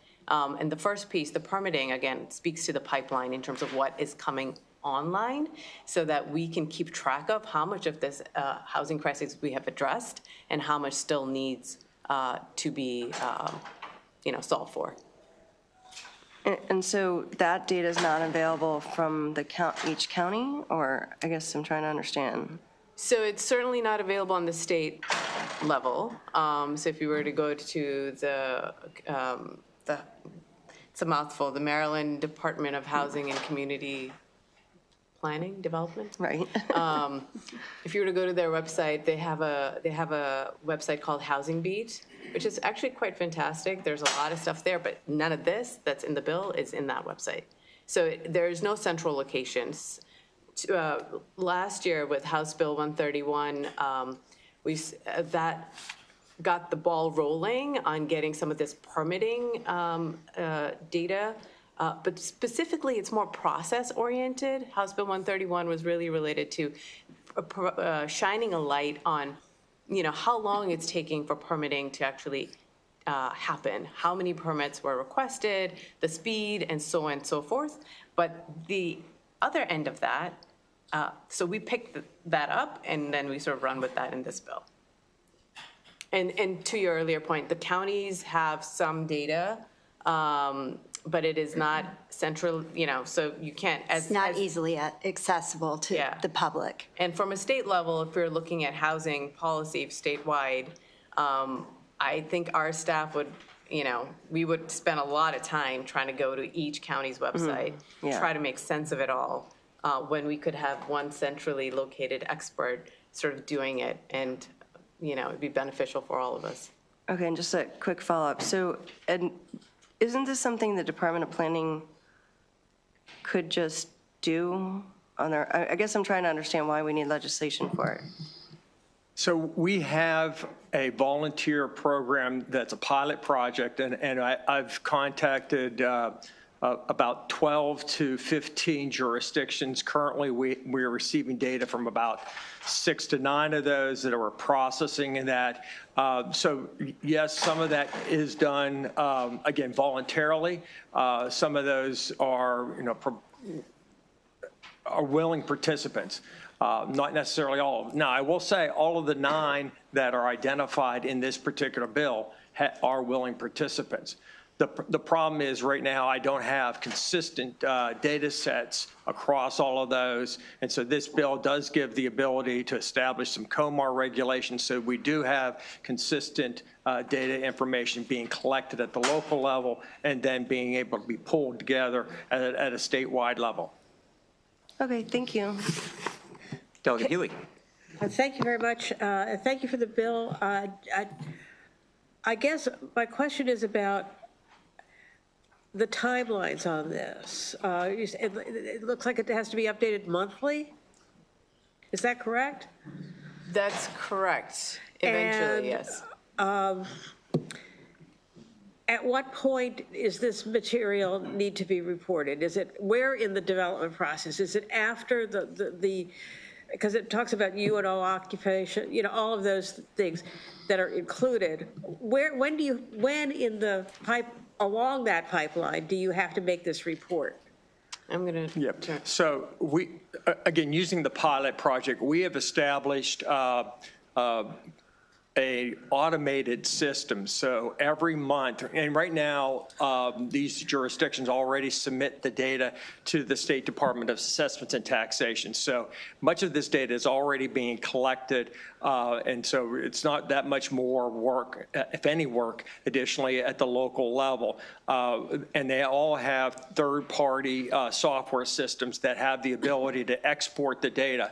And most of them have scripts that essentially at the end of the month, it automatically runs and they email us the data that next day. But my question is, where in the development process is it? Is it after you get the building permit or is it after you get the UNO? When is it? So they issue a permit and then they update the permit through the inspection process, and then they, at the end of that process, that same permit data is then added to the use and occupancy data is added, and then it is exported out. So it's a continuous flow of information that is received from the counties to the statewide system that is able to see at a snapshot of where they are in the process. I'm just concerned. I'll tell you what my concern is. Delegate, my concern is that a lot of us have very cumbersome permitting processes and take a long time. We had a long discussion in our delegation this morning about this whole issue of trying to streamline the permitting process. So I don't want this to be something that gets in the way of streamlining that process, because we do have a crisis and we want things to happen more quickly. So adding another layer of collecting and taking somebody off another job to do this, I'm concerned about that. I would wonder if you could address that, please. Yes, thank you. To reiterate, this would be automated and could be just automatically, this data could be automatically sent at the end of the month. So all of this on a local county level, which is why you don't see opposition here, which is great, from the counties, is because they don't see this as a burden, because it should just automatically come at the end of the month. So it could be just a couple lines of code that sort of help make that transfer of information to us at the state level. Yeah. Can I just add that our local county council members have asked for that data, and no one seems to be able to find it to give it to them. So when they're trying to make decisions, if their own people can't even find the information that's kind of concerning, correct? So I feel like this bill would add to make it all in one place so that it would be easily accessible, especially for policymakers as they're trying to make decisions. Delegate Terrassa, second bite at the apple. Thank you, Mr. Chairman, and I appreciate all this. I think, more data is good. Ms. Graff, could you just speak a little bit to how you see MBIA benefiting from this data? Similar to what they've been talking about as far as trying to just have the data. We can't really get a lot of information about how many permits have come to fruition. There's a lot of, some counties are better than others, absolutely. Right, but how do you see that being helpful to you?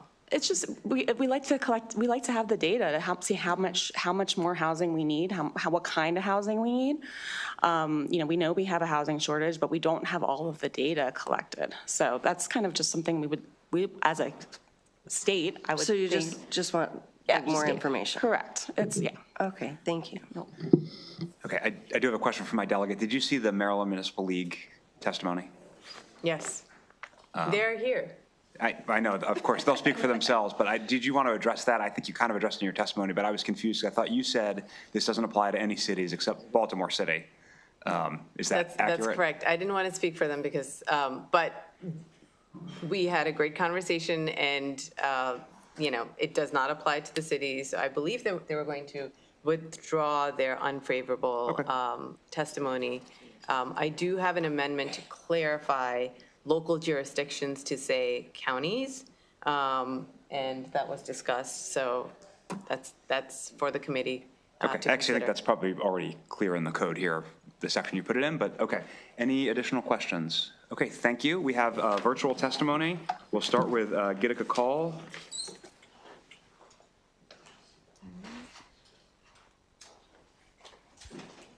Good afternoon, Chair Corman, Vice Chair Boyce, and esteemed members of the Environment and Transportation Committee. For the record, I am Gitika Call testifying in support of HB 1193 on housing development permits. As a Maryland resident and top-performing licensed realtor in Maryland, I experienced firsthand the challenges of navigating a tight housing market without reliable data on housing permits. In my daily work, the lack of transparent, readily available information on permit applications, approvals, and processing times makes it difficult for me to serve my clients effectively. This bill would provide that kind of crucial data. Transparency in housing development is essential. It not only holds local jurisdictions accountable, but also fosters a more efficient permitting process, ultimately leading to better community planning and increased affordable housing options. With HB 1193, Maryland will have a public, interactive, and searchable database that allows residents, policymakers, and developers to monitor those trends and address challenges in real time. And this is a crucial step towards ensuring that our housing policies reflect community needs and promote equitable growth and responsible development. Further, this bill would greatly benefit the real estate industry. Access to this kind of comprehensive housing permit data means more accurate market analysis, improved pricing strategies, and enhanced negotiation power for both buyers and sellers. Transparent data builds trust in the market, fosters healthy competition, and drives innovation in housing development, which ultimately supports a more robust and dynamic real estate landscape. So I thank you for your consideration and urge a favorable report on HB 1193. Great, thank you so much. We will turn to Chris Gillis from MHP. Good afternoon. My name is Chris Gillis. I'm with MHP, as Delegate Corman mentioned. MHP, we're an affordable housing provider serving both Montgomery and Prince George's counties. Rather than reading my prepared remarks, I think it's probably a better use of my time to try and respond to some of the line of questioning from the delegates. It came maybe about a year and a half ago, it came to light that there was some pretty significant disparities between data that the Census Bureau had on housing production for Montgomery County and what our own Department of Permitting Services had. And it turns out that our county government, they weren't providing data to the Census Bureau as they should have been. And since that time, it's kind of brought into question how accurate a lot of that historical data that our Department of Permitting Services was even providing. So I think it would be helpful just to kind of have a uniform set of standards for all local jurisdictions in terms of what they're providing to counties. And in terms of the value of this data, I think it really goes hand in hand with a lot of the housing targets that have been set. As you may know, the Council of Governments, they set housing targets for all the local jurisdictions in the greater DC area. And those targets are really only worth a darn if we're measuring our progress to know if we're doing too much, doing too little, or doing just enough to provide housing. And for those of you who serve Montgomery and Prince George's counties, you may also be aware that the Purple Line Corridor, we have targets. The National Center for Smart Growth, they set targets of creating or preserving 19,000 units of affordable housing in the corridor, and that was based on their research that's how much we needed to produce in order to maintain affordability for those people who are currently living there. So again, it really is valuable. Like we can measure, we have these targets, but we need to have the data and have faith in that data to understand if we're making progress. We think we have, we're using what data is currently available to try and measure our progress, but the more data, the better data we have. It really informs affordable housing development, where we build, the mix of incomes in the developments. So I'll leave it at that. Thank you. Great, thank you. We can now bring up MML for some kind of testimony. I don't want to characterize it.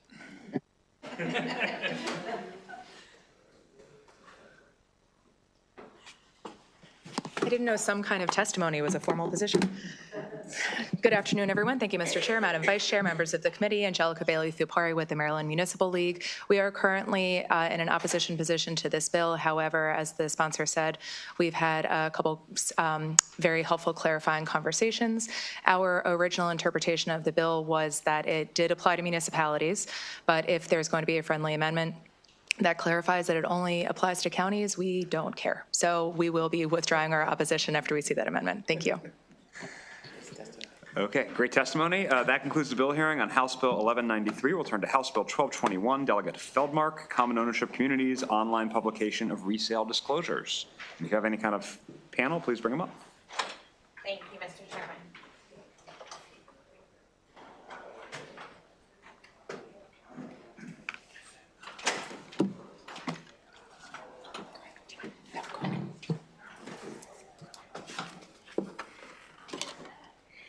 Good afternoon, Chair Corman, Vice Chair Boyce, and committee members. For the record, I'm Delegate Jessica Feldmark. Pleased to be here to present and ask for your favorable report on House Bill 1221. House Bill 1221, like many of our best legislative efforts, grew directly out of concerns expressed by constituents. As this committee is well aware, the cost of selling a home in Maryland is significant. Sellers typically face expenses amounting to 7 to 12% of sales price, including commissions, closing costs, taxes, and other related fees.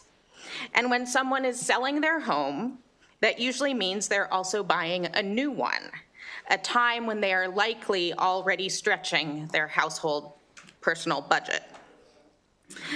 Among these costs is the often overlooked but substantial expense of obtaining resale documents from an HOA or condo association. These documents, which detail crucial information such as rules, budgets, projected expenditures, and reserve funds, are funded by fees that the homeowners have already been paying through their time in that particular common ownership community. Essentially, these documents are already the homeowner's collective property. However, at the point of sale, associations, typically through their management companies, impose a transfer fee for these documents. In the days of photocopying and collating multiple lengthy and cumbersome documents, the idea of a fee to cover the cost of that effort may have made sense. In today's typical transaction, however, the documents are simply accessed via a website after payment, requiring no additional expenses for paper, printing, mailing, or labor. House Bill 1221 would require these documents to be available online in a downloadable format free of charge, with an exception for any documents specific to an individual unit. I do want to highlight that I have requested an amendment. It is still in drafting, but I will be submitting it to the committee as soon as it is available. While the bill as originally drafted requires the documents existing statute setting the maximum allowable fees for providing these documents.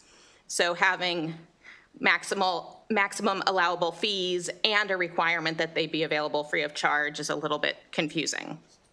I've requested an amendment to remove the allowable fees for providing the documents and simply maintain the maximum allowable fee for inspecting an individual unit if necessary.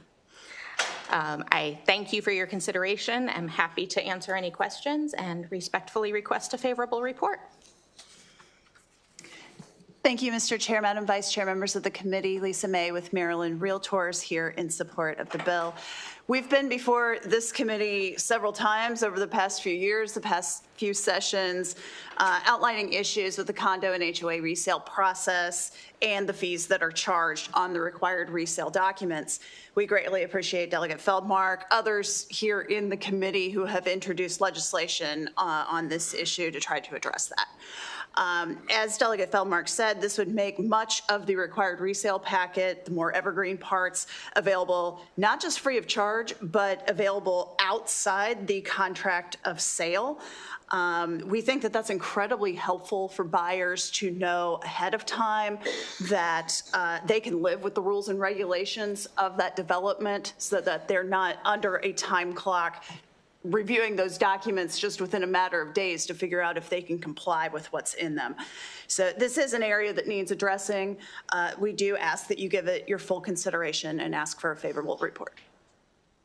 Thank you very much. Are there any questions for the bill sponsor or her panelist? Delegate Terrassa. Thank you, Delegate Feldmark, for this excellent bill.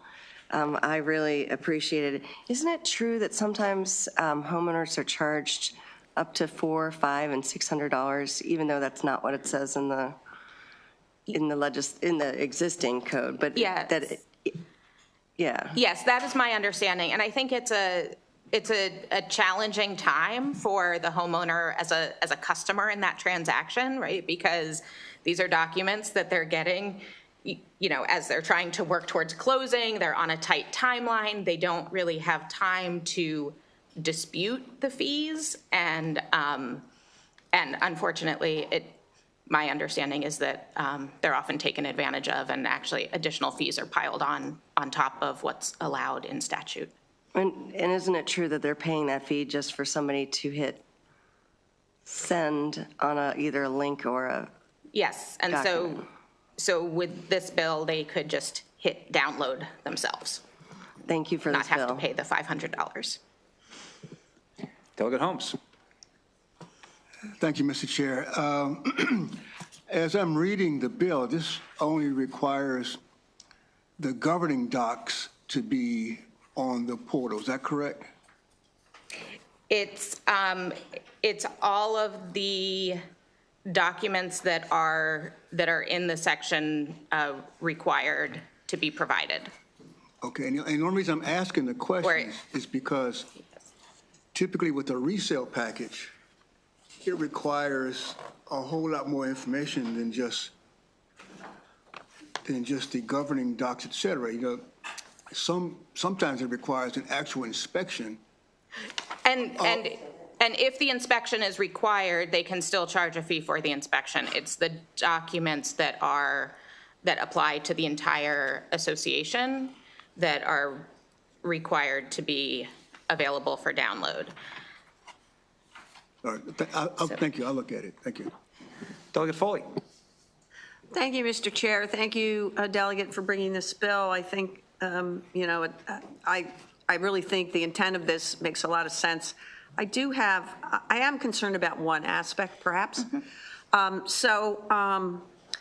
You know, as I understand it, and as you've described it, I think this would include not just the governing documents, but the documents related to all the documents you would get at a closing related to the homeowners association. The condo association. Correct. Okay. So just walk this through for me, if you would. If I'm at a closing, so do I then, and I'm signing all the documents, so do I then have to go to a computer and download those documents and sign off on them? I don't want to make people to be like in two different platforms, right? So could you explain to me how that would work? So my understanding, and I will let my realtor friend here chime in, but the idea is that those documents rather than paying a fee for the association to send you a link to download those documents, you'd be able to go online yourself and download those documents. And if, you know, they could just be printed and presented at closing, but you wouldn't have to pay the fee. The seller would not have to pay the fee to get a copy of those documents to provide. Do you want to, Yeah, Delegate, I mean, as Delegate Feldmark said, in drafting this, it didn't touch the code sections that got into essentially the process that you are describing. So there would need to be some amendments there to make sure that we have clarified, because you're right, as Delegate Holmes said, there is sometimes an inspection of the unit to make sure that it is in compliance with the regulations. There's also a review of the association's budget and the account of that unit to make sure that it's up to date on their dues and they're not past due there and those types of things. So that would have to be preserved, but you don't necessarily have to pay or be denied those evergreen parts, the declarations and those things of that association until you are under contract on that property. So this is seeking to allow those things to be viewed separately from all of the contract signing that would be taking place during the sale of the unit. Okay, thank you. Are there any other questions? Okay. Seeing none, that ends. Thank you, Delegate Feldmark. That ends the bill hearing for HB 1221. Calling up now HB 1239, Delegate Tavares, Fair Housing and Housing Discrimination Regulations, Intent and Discriminatory Effect. If you have a panel, please bring them up. Delegate Tavares.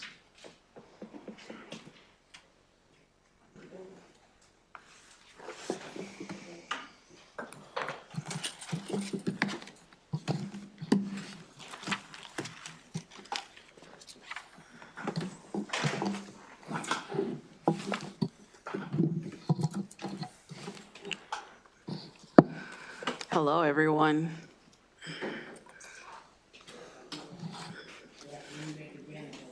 Yes, indeed, Madam Chair.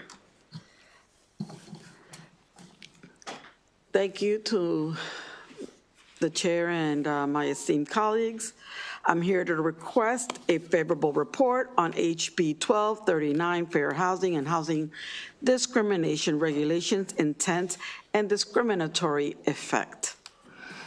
Overt discrimination has decreased, but its legacy persists. This bill does not change existing fair housing protections, but it ensures that Maryland upholds and enforces federal fair housing standards at the state level, preventing any potential rollback from the federal level.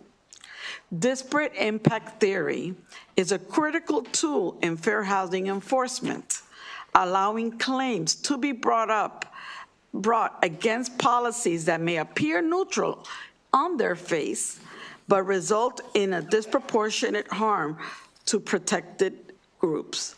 This legal standard, upheld by the U.S. Supreme Court case, Texas Department of Housing and Community Affairs versus Inclusive Communities Project in 2015. It ensures that discriminatory outcomes can be challenged even when there's no overt intent to discriminate. This is key. The U.S. Department of Housing and Urban Development has historically used disparate impact analysis to enforce Fair Housing Act, holding landlords, financial institutions, and local governments accountable for policies that lead to housing discrimination. However, federal protections against adversity have come under increasing threat due to Project 2025, and this bill was created as an additional layer of security. This agenda explicitly calls for dismantling HUD's ability to enforce disparate impact claims, weakening fair housing protections across the country. Currently, most housing discrimination cases are investigated and adjudicated at the federal level. meaning Marylanders must rely on this administration's commitment to civil rights enforcement. However, the current administration has proven to be unstable, and I would say untrustworthy. Given the uncertainty surrounding federal protections, it is imperative that Maryland establishes its own legal framework to ensure housing justice is protected regardless of federal policy changes. HB 1239 does not, and I repeat, does not introduce new fair housing laws. It preserves and strengthens the legal protections already in place to ensure Maryland remains aligned with existing federal law. The bill ensures that constituents remain safe by preserving legal standards at the state level, allowing cases to be processed through the state courts rather than relying on federal jurisdiction. This proactive measure strengthens legal protections and provides an added layer of security to prevent potential harm. So with this in closing, I ask my esteemed colleagues for your favorable report on HB 1239. And I'll pass it over to the expert from the AOG's office, Mr. Jonathan Smith, from the Office of Civil Rights. The easy names are the hardest to remember. Madam Vice Chair, members of the committee, Jonathan Smith. I'm Chief of the Civil Rights Division of the Office of the Maryland Attorney General. Thank you for having me here today, and thank you for considering this bill. Marylanders are protected both by federal and state law against discrimination in housing on a broad range of demographic characteristics, whether it be race, gender, sexuality, gender identity, disability, familial status, or source of income. Nevertheless, the housing discrimination continues to be a persistent problem in the state of Maryland. Despite the fact that Maryland is one of the most diverse states in the nation, housing segregation continues to be a persistent issue. Maryland's anti-discrimination laws track federal anti-discrimination laws. Our laws were passed and they mirror the Federal Fair Housing Act in their description of discrimination. Neither of those statutes mention intent or disparate impact. The existence of intentional discrimination and disparate impact theories are created by judicial decisions. So under both the federal and Maryland's law as we interpret it today, there are two ways in which the Maryland's protections can come into play. First, you've got a policy which is based on a protected demographic characteristic, often called a disparate treatment theory, or disparate impact, which is where you've got a neutral policy of general applicability that has a disparate impact on someone in one of our demographic characteristics. That was created by law in the United States Supreme Court, and our courts follow what the federal courts have done in interpreting the meaning of our analog state statutes. And so this bill is in anticipation of potential changes under coming to federal law, and to ensure that embodied in Maryland law, we can protect against disparate impact. No conduct that would occur the day after this bill was signed is illegal that wouldn't have been illegal the day before. So we urge a favorable report. Madam Chair, members of the committee, my name is Matt Hill. I'm an attorney at the Public Justice Center. We too are in support, and we want to thank the sponsor for bringing this bill. This bill is merely a codification of existing fair housing law, yet it is a crucial codification for reasons that you've already heard in part. First, that Project 2025 and the current federal administration is determined to undermine fair housing law and the disparate impact claim that is the subject of this bill. Secondly, the federal government is already proposing a 50% cut to HUD. There's a 50% cut to the funding for HUD. Quite frankly, HUD's enforcement of fair housing law is already inconsistent and weak. A 50% cut will absolutely devastate any ability that they have to bring a fair housing enforcement action. And so this bill is important in order to provide Maryland the tools to bring those kinds of cases instead. Disparate impact theory is not new. It goes back to the initial cases interpreting the Fair Housing Act back in the 1970s. It's a very well-established doctrine, and it is a crucial component of enforcing fair housing laws.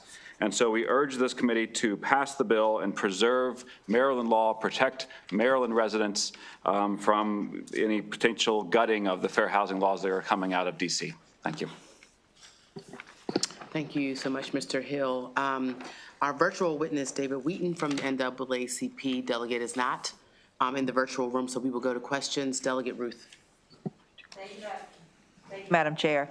And so I think I understand the purpose of this, but can you just clarify what problem this is solving? Thank you for that question. I'm going to pass it over to the legal expert from Office of the Attorney General's office. I can give you cases that he's dealt with. Certainly. What this bill will do is ensure that going forward, disparate impact theory is available to protect Marylanders. And let me give you a couple of examples of the kinds of cases that emerge in the disparate impact context. So these aren't all Maryland cases, but this is just from around the country.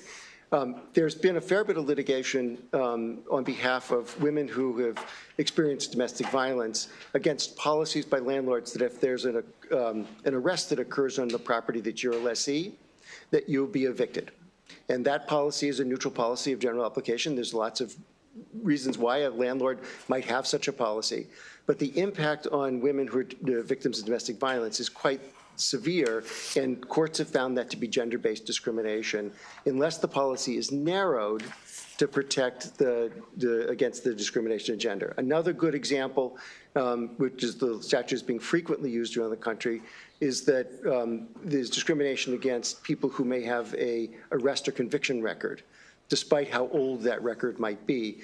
Arrest and conviction records, we know, have a disparate impact on people of color, and that a neutral policy that says anybody who has a felony conviction on their record may not be able to rent has a disparate impact based on race. I was involved in a case where we represented a family that had lived in an apartment complex as good tenants for years. When they had another baby, they wanted to move into a larger apartment. They applied for a larger apartment, a background check was run, and they found that one of the parents had a 20-year-old drug conviction. It was a felony conviction, and they were evicted from their home as a consequence. That policy was not narrowly tailored as to whether they had been good tenants in that complex for years, but it has a disparate impact based on color. Those are the kinds of cases that arise. Landlords are protected under the statute because it's not just if the disparate impact, therefore it's a violation. If it's a disparate impact and there's not a reasonable business justification, and that business justification isn't narrowly tailored, then that's when you get to a violation. Those are the kinds of things that are being protected by this statute. Thank you. And so just to clarify, you've talked a lot about disparate impact, and isn't it so that that basically means even if there's not intent to discriminate, if the effect is discriminatory, yes. That's disparate right. Intent is not required. Thank you. Yes. Delegate Lewis. Thank you, Mr. Chair. Thank you, Delegate, for bringing the bill, and thanks to your panel. I'd like to make sure I understand something that one of you said, that fair housing, that disparate impact was established or settled law. And I feel like I heard something about settled law a couple of years ago that got overturned by the Supreme Court. So is that what you're trying to address, the risk that a settled principle could be overturned at a whim? Well, what has happened is that it was included, I believe around 2011, disparate impact analysis or theory was included in the law. And it was overturned, or not really overturned, but watered down during the Trump-Carson administration. And it was made extremely difficult to implement and enforce, or use this as a mechanism of enforcement. And then, as a result of the Biden administration coming in 2020, we were able to restore it, right? And so the thing is that now Project 2025 alleges that they are going to re-weekend fair housing laws. They've already stated it. You could look it up. It's one of the bullet points that they highlight of what they plan to do within HUD. And so because of that, we don't want to be left, we don't want Marylanders to be victimized or re-victimized under this administration. We want them to be protected. Thank you. And I'm sorry, please go. If I could just underscore, there's two sources of law that are at risk under disparate impact. One is that there's rules that come out of HUD that are going to be reversed. We already know they're going to be reversed. And then there was, the Supreme Court has interpreted the Fair Housing Act to include disparate impact in the Inclusive Communities case. That case was very narrowly decided, and it is, since it was decided in 2015, it has been attacked by, all over the country by mostly by housing providers and red state attorneys generals. And there is litigation attacking disparate impact in other contexts right now, which we worry is going to get to the Supreme Court and will overturn or limit or harm the Inclusive Communities case. To the extent to which Maryland relies on that to interpret its own law, we want to make sure that there's a complete protection in Maryland law, regardless of how the federal Fair Housing Act gets interpreted. Very helpful, thank you. May I ask a quick follow-up? So I'm looking at some of the opposition testimony. There's not a lot, but it comes from builders and folks in that sort of domain.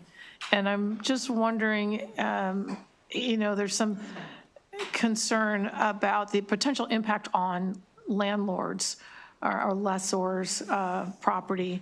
Will this bill make their lives harder as well? I could address the issues in the question in the unfavorables, but I want, in terms of the landlord issue, I would like Mr. Smith to address that. So the easy answer is the conduct that would be prohibited by the statute is prohibited today. Nothing changes.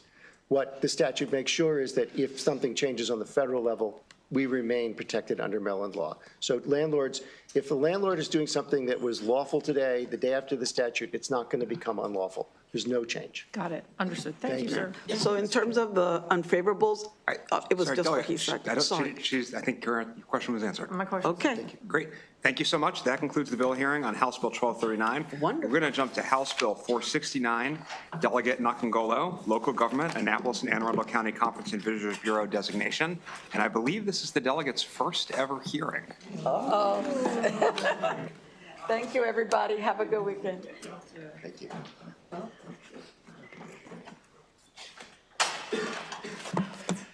Okay, well, hopefully this will be painless for all of us. So thank you, Mr. Chair, Madam Vice Chair, and esteemed committee members. For the record, my name is Delegate Latoya Congolo, representing District 31. This bill is a very simple bill, House Bill 469, which was cross-filed by Senator Simonaire, and the Anne Arundel County delegation voted to approve the bill, and you should have received a letter of support. So this is a local Anne Arundel County bill that simply updates the name of the Anne Arundel County Conference and Visitors Bureau to Visit Annapolis and Anne Arundel County Incorporated. This is a straightforward change that ensures formality and consistency across the board, and you should have received a letter from Visit Annapolis and Anne Arundel County who had requested the name change. If you have any further questions, Visit Annapolis and Anne Arundel County is here today to answer any questions, and I appreciate your time and respectfully request a favorable consideration for House Bill 469. Delegate, there are quite a number of questions. It's like a Christmas tree up here. This is overwhelming. We'll just go all the way around. We'll start with Delegate Baylor. Come on. This looks like a Christmas tree. What is going on here? Welcome. Congratulations on your first bill hearing. Are there any actual questions on the bill? You better raise your hand because I won't be able to tell. Okay. Thank you, Delegate. Have a great weekend. That concludes the bill hearing on House Bill 469. We will go to House Bill 1175, Delegate Stein, Nutrient Management, Tidal Buffer, Vegetative Buffers, and Restriction on Fertilizer Application. And if you have a panel, please bring them up.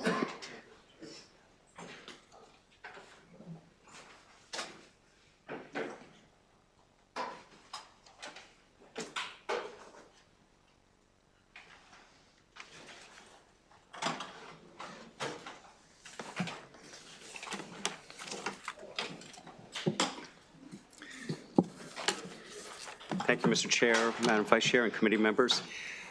This bill is consistent about reports about the Bay and ways to further mitigate pollution into the Bay, including the report that we've heard a lot about called, the acronym is a catchy one, it's called the CSER report, the Comprehensive Evaluation of System Response, as well as other reports on best practices to reduce pollution into the Bay. So these reports recognize that riparian buffers are among the most cost-effective practices to maximize pollution reductions. And so the bill would reduce water pollution by limiting the application of agricultural fertilizer adjacent to the shoreline.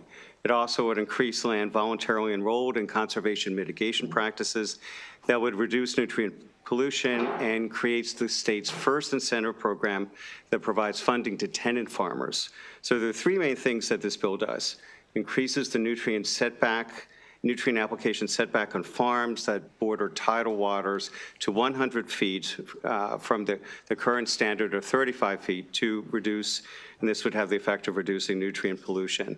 And this will achieve parity with our state agency expectations for fertilizer storage under MDE's CAFO regulations that require a 100-foot setback. The second main item it does is increases landowner incentives for voluntary land enrollment in forest and grass buffers within 100-foot setbacks. The first 100 feet is the state's highest ranking land type for achieving agricultural conservation improvements. And these buffers would also help defend against saltwater intrusion, which is eroding coastal farmland. And I read recently that just as of 2017, about 10,000 acres of farmland along the shore have been lost to saltwater intrusion. And then lastly, it establishes incentives for leased land operators who farm land enrolled in conservation within the 100-foot buffer. And this is particularly important since roughly 30% of agricultural land in Maryland is rented by tenant farmers. So this bill incorporates some of the most effective practices, again, very consistent with recent reports that emphasize the value of riparian buffers. So incorporates these practices to maximize pollution reductions, which we need to achieve our Bay goals. Thank you very much, Madam Chair. Madam Chair, members of the committee, my name is Annie Richards. I am your Chester River Keeper, here to testify in support of HB 1175 for Shore Rivers, a clean water voice on Maryland's eastern shore. This bill will impact about 2,600 acres of farmland. 80% of that farmland is on eastern shore, which is experiencing climate impacts disproportionately to other areas of the state due to low elevation and land subsidence, as Delegate Stein just highlighted. Many farms are losing significant amounts of shoreline to erosion and farming less productive land where saltwater intrusion impacts continue to intensify. Conservation buffers on farmland is not just about the Chesapeake Bay cleanup, it's also about protecting farmland from rising tides and offering our farmers competitive alternatives to protect their livelihood. The bill's proposed setback will eliminate annual nutrient applications in the 100-foot buffer, and we believe this will increase the adoption of buffers. This setback is also consistent with Maryland Department of Environment's regulations for CAFOs. If we can't store manure within 100 feet of tidal surface waters, we probably shouldn't spread manure within 100 feet of tidal surface waters. This bill increases financial incentives for landowners and farm operators who lease land. 45% of Eastern Shore farmland is leased land, and when conservation buffers are installed, the farmer is not compensated in any way and loses out on future rentable ground. Paying farmers $150 per acre per year will allow Maryland's leased land operators to be included finally in conservation work. I'll close by saying that Shore Rivers and our legacy organizations reach back 30 years on the Eastern Shore, and we have been working hand in hand with farmers that entire time. We've always believed that partnerships between the environment and industry is the best way to meet our goals, and we share the same values with farmers in that they have spent a lot of time amending and investing in their fields. They want that to stay right there on their fields, and we want to keep it out of our waterways. This is a bill that will move both of those goals forward. Thank you. I'm David Newbern. I'm a professor at the University of Maryland, Department of Agricultural and Resource Economics, and former member of the Bay Program Stack. This bill is directly related to a recent report that I led regarding economic incentives for riparian buffers and bay water quality funded by the Hughes Center. This is actually the rigorous study, a 5-year study that resulted in 2 PhD dissertations, one of which won the best dissertation in the country in our field, and he's now a postdoc at Oxford University. This was an analysis of a survey that was sent out to 8,000 agricultural landowners throughout all counties in Maryland. Within the survey was an experiment embedded that asked landowners about their willingness to enroll in alternative buffer incentive programs that varied in payment levels, contract length, and buffer type. The policy analysis allowed us to examine program costs and environmental benefits for bay water quality for existing programs and alternatives like the one being proposed today. I want to make 2 points in favor of this bill. One is it targets a very narrow area of land, less than 1%, that's in the critical zone, that's environmentally sensitive, that's at risk of saltwater intrusion and sea level rise. I actually worked for several years on another project using satellite imagery to forecast agricultural areas on the eastern shore most at risk in the coming decades. This bill targets that land. This provides money and assistance to farmers with less productive land that would otherwise be prone to flooding, crop losses, and government payments through crop insurance programs. It also provides aligning incentives between tenant farmers and landowners. Landowners get the majority of money under existing programs. In this case, tenant farmers would share in that. Then they would be able to share the information because they're the ones that know about these programs, and this would increase the adoption rates dramatically by letting farmers, tenant farmers, and landowners know about these programs and sharing the benefits.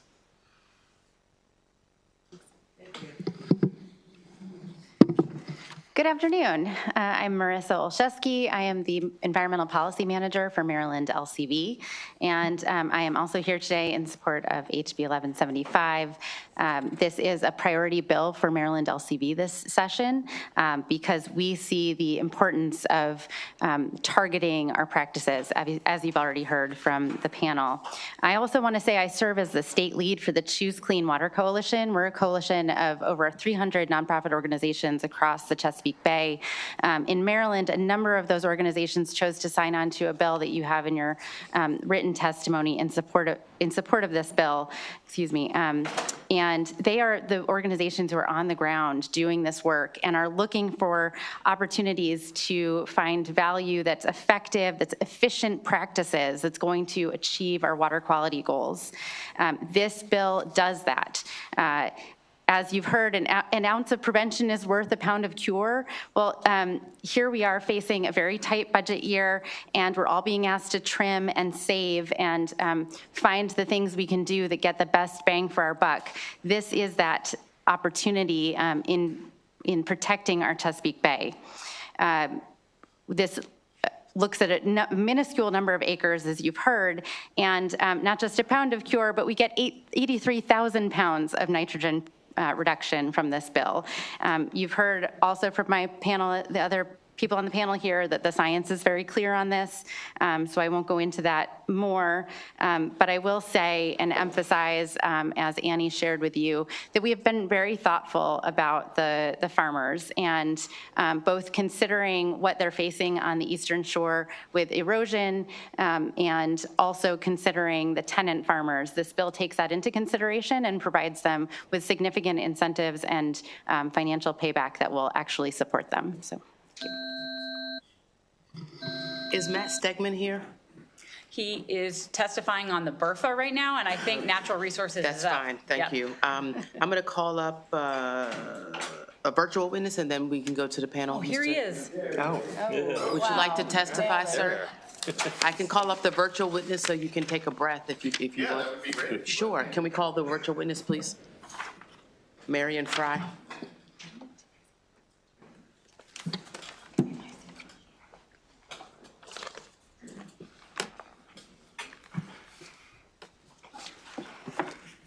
Please begin when you're ready. Thank you, Madam Corman and esteemed committee members. I'm Marion Fry from a Kent County farm family that produces organic grain and milk. One of Maryland's greatest assets is the Chesapeake Bay. Another is its fertile soil and productive farmland. The health of both is vital to the state's economy and the well-being of its citizens. Putting taxpayer dollars in targeted areas, using conservation methods that maximize results, while minimizing the impact on Maryland's farmland makes sense. House Bill 1175, which I support, is a bold tool to protect both land and water. The 100-foot setback on fertilizer application on farmland bordering tidal waters, which is already an MDE requirement for animal feeding operations like ours, impacts an additional 2,665 acres. This is the land already demonstrating shoreline loss from erosion, surface and groundwater pollution, and saltwater intrusion. By establishing the riparian buffers here, especially with the use of tree cover, we achieve the same nutrient reductions that would require 15,527 acres upland of the 100-foot buffer. The combination of a meaningful setback, robust riparian buffers, and new incentives for tenant farmers, along with landowners who voluntarily enroll in this conservation practice, are projected to reduce the phosphorus pollution by 1,700 pounds a year, nitrogen by 83,000 pounds a year, and the sediment pollution by a whopping 1.3 million pounds per year. Thank you so much, Mrs. Fry. Yeah, thank you, Madam Chair and members of the committee. Appreciate your time today. I'm Matt Stegman, Maryland staff attorney with the Chesapeake Bay Foundation, here in support of House Bill 1237. This is a bill that takes a, I think, really smart and targeted approach to maximizing our conservation investments.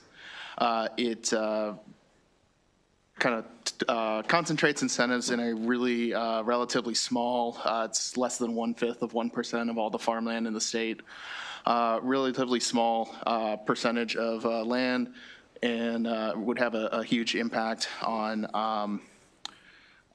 nitrogen and other loads into the bay. This is a recommendation that is consistent with scientific guidance. USDA and US EPA recommend 100-foot nutrient application buffers. And it's a really good bill, and would appreciate your favorable support. Thank you. Thank you so much, Delegate Baylor. Thank you, Madam Chair. Thank you for the bill. I'm all about the Caesar report and doing everything we can to implement that. I have two questions. I think there were a lot of conversations about this bill last session, and I think it's changed a lot since then. And one of the things that I heard from the agricultural community last session was potentially putting new requirements could jeopardize other funding because it's not voluntary. I wanted to see this new approach wouldn't jeopardize any potential other funding that farmers may get if this bill were to pass. Yeah, I'm happy to speak to that. Yes, so no, it would not. And so there is a very nuanced approach. And I think that what you will find from testimony from farmers in concern of this bill is that a nutrient application setback that is proposed in this, there are very few farmers that will continue to farm in that 100-foot setback, because when you're applying fertilizer to that area, obviously what you will yield from that area goes down. So is it worth the investment? There are a few farmers that experiment with regenerative practices and will continue to do so. The nuance is because it's not a ban on farming activities, it doesn't jeopardize the incentive programs that are still so valuable to achieve our conservation goals and provide conservation payments to the farmers who implement them. Great. So. And then my second question, if I could, recognizing we're in very turbulent fiscal times, I think I was wondering if we could just touch on the cost per pound removed or anything else that highlights that point. Yeah, absolutely. If it's okay, Sure. Delegate Stein. Yep, so I did the math recently. So we used the Chesapeake Bay CAS model, which is what the Bay program uses to determine projected nitrogen reductions from this bill. And then we kind of held that up against the fiscal note that DLS has supplied you all. And if this bill was to pass and be fully implemented, we would be reducing a significant amount of nitrogen by $9 per pound. To put that kind of against other projects that are put through, per se, the Clean Water Commerce Account, which is a fund that you all are so familiar with that targets the cheapest nitrogen removal projects possible. $9 a pound beats any project that's brought forward to the Clean Water Commerce Account handily. Those range from $20 a pound all the way up to $1,500 per pound. Let me add one thing. We did a statewide study and found that buffers roughly provide a 2-to-1 benefit cost ratio. But this area has lower costs and higher benefits by far. So that's. Yeah. Well, thank you. Thank you, Madam Chair. Thank you, Delegate Naraki. Thank you, Madam Chair. Delegates, a lot of the discussion has been about the Eastern Shore, and I recognize that that's probably where a good chunk of this land would be impacted. But when I think about my district, I can think of several farms that would be impacted by this in eastern Baltimore County. There is already a tremendous amount of development potential and pressure in that area of Baltimore County. So if we make it, if this were to pass, I could foresee many of these farms would not continue to farm because they're not the size of some of the farms that we typically would see on the Eastern Shore. So I guess I'm really trying to understand the intent, because is the intent to have that outcome where then we're going to have a lot more houses in these areas that are already kind of in an agricultural state now? We also already know, in Baltimore County at least, what the Back River Restoration Plant, what that has continually looked like, how that's functioned with respect to the health of the Chesapeake Bay. So I'm just trying to understand like how we can marry those two there, right? Because I don't think that we want to turn up the development pressure in some of these areas that I represent. I don't think that's your intent, but I think that that could be what happens with it if this were to go forward with this legislation. How about, Delegate, I'll give the first response, and if you don't mind, I'll ask my panelists to chime in. The idea here certainly is not to increase development pressure on farmers. I mean, the affected strip of land on farms that are right next to water is very narrow. It's increasing it from 35 feet to 100 feet. So it's a very narrow ribbon of land. It's not to say that it's not completely insignificant. That's not the case, but it is pretty narrow, right next to the water. And second of all, the incentives that are built into here are meant to potentially compensate the farmer for any loss of income from not being able to apply fertilizers in that 65-foot strip of land, which would be, which is affected by the bill. You have one-time signing in upfront bonuses. You have annual payments, again, for farmers that participate in this. So the idea here is to provide a financial cushion against any potential reduction in revenue as a result of saying you can't apply fertilizer during this 65 strip of land, which again, not to say again it's that there's no farming that happens there, but this is the strip of land that is most vulnerable to sea level rise. Eastern Baltimore County, I'm sure in your district, it's probably no exception. And so it's already, through steadily increasing bay waters, that land is slowly disappearing, as well as other land is being poisoned by saltwater intrusion. May I have a follow-up, Madam? Thank you. And I certainly appreciate that. The challenge, though, is that piece of land that you're talking about there, at least in eastern Baltimore County, that land that's closest to the water, that's the stuff that the people want the most, right? Because they want to be in these communities that are these waterfront communities. So I do think it could have this sort of perverse effect of encouraging more development in some of these areas. And I'm not saying it would have that effect around the state, but at least with respect to my district, I think it could have that sort of perverse effect. I actually, in addition to this kind of agricultural stuff, I actually work on urban, and we reconstructed the subdivision history from 1960 to the present in Baltimore County and the whole region. So what I would say is your concern is a good one. Housing in general will outbid agriculture by a lot. What this is actually doing, though, is taking, at least paying farmers a decent amount within a small part of their land. They're actually usually better off. Many farmers are actually, the amounts that their soil rental rates, the amount that they're getting is usually lower than what they're actually getting paid with this $150 per acre plus all the bonuses. So there's actually quite profitable actually in most cases, not every. And if housing is going to come, corn profits, buffer incentives are not going to, their orders of magnitude higher. So that is another issue that needs to be solved through the zoning policies, which we have, along the critical area and those kind of things. And they've been very highly effective, but you need to work with residential zoning policies to really hit those issues.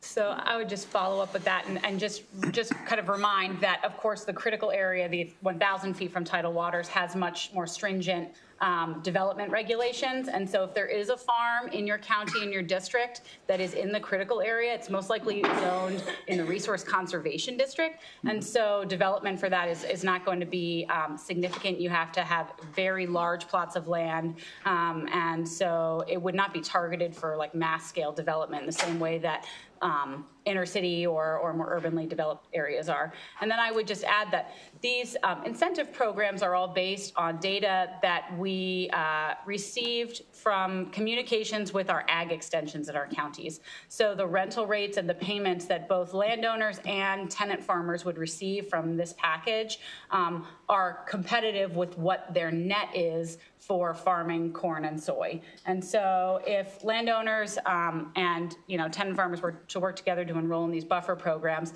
there is no loss of revenue from this area of impact when that application setback goes into effect. Okay, thank you. Yeah.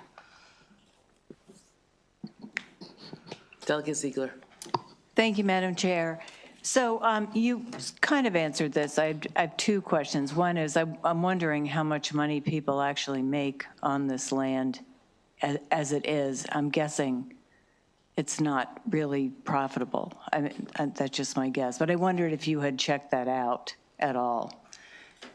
Yes, so we had done quite a bit of research into this. And so I want to be clear, so and even kind of in a nod to Delegate Norwalke's statement, land parcels and farm parcels, depending on their shape and size, can present a lot of challenges. So if you're leasing your land out to a farmer, especially in Talbot, which is the most impacted county by this bill, by the way, you might have a peninsula that's far down a neck, and there might be a farmer who's renting that land that has to take their equipment all the way down and all the way back. When that entire peninsula has a conservation buffer on it, then all of a sudden you are talking about a significant portion of that small farm, and then it becomes a question of, well, is it worth it for me to bring my equipment down there to farm at all? And so we really carefully considered this when we talked with the communities over the last 2 years, and that's where, number one, I think that this is an excellent incubator or pilot to show Maryland that tenant farmers should be compensated for all conservation work, not just in the critical area. We're starting here because we have the most to gain environmentally, and the farmers have the most to lose because of these interesting land shapes.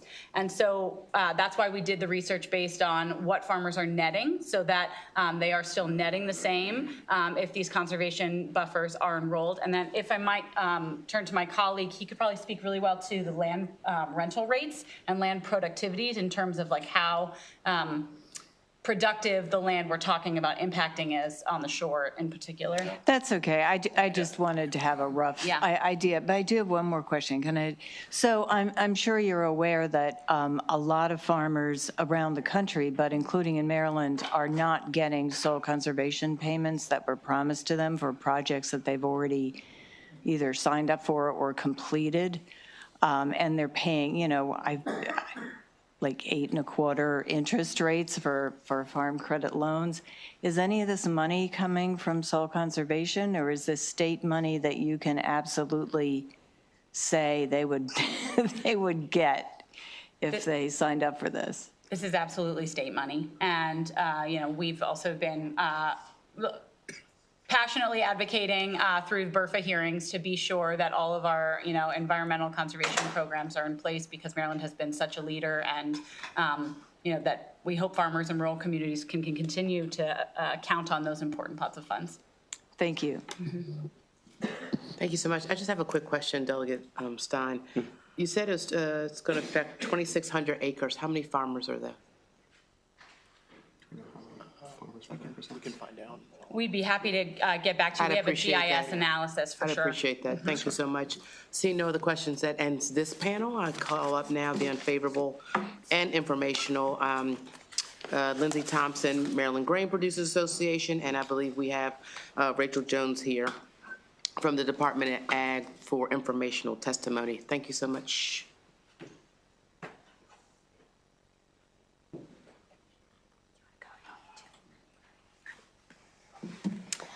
Good afternoon, Madam Vice Chair, members of the committee. My name is Lindsay Thompson, here today on behalf of Maryland grain producers, unfortunately in opposition to this bill. I did want to say thank you to Shore Rivers. We have had lots of conversations with them. They were very transparent about their intent to put this legislation in, and my response was, go find us a guaranteed funding source, and then we'll talk. Absolutely tried to, but we are extremely concerned about the availability of that funding. So given the fiscal climate and the recent Department of Legislative Services recommendation to eliminate the Atlantic and Coastal Bay Trust Fund funding, we don't think that that money is going to be there. They described that conservation funding as discretionary, quote, and maybe not the highest priority. This bill requires a nutrient buffer for plans after 2025, so this would be for the next cropping season. And we think that even if the money was there, that's not an attainable goal to set up a program.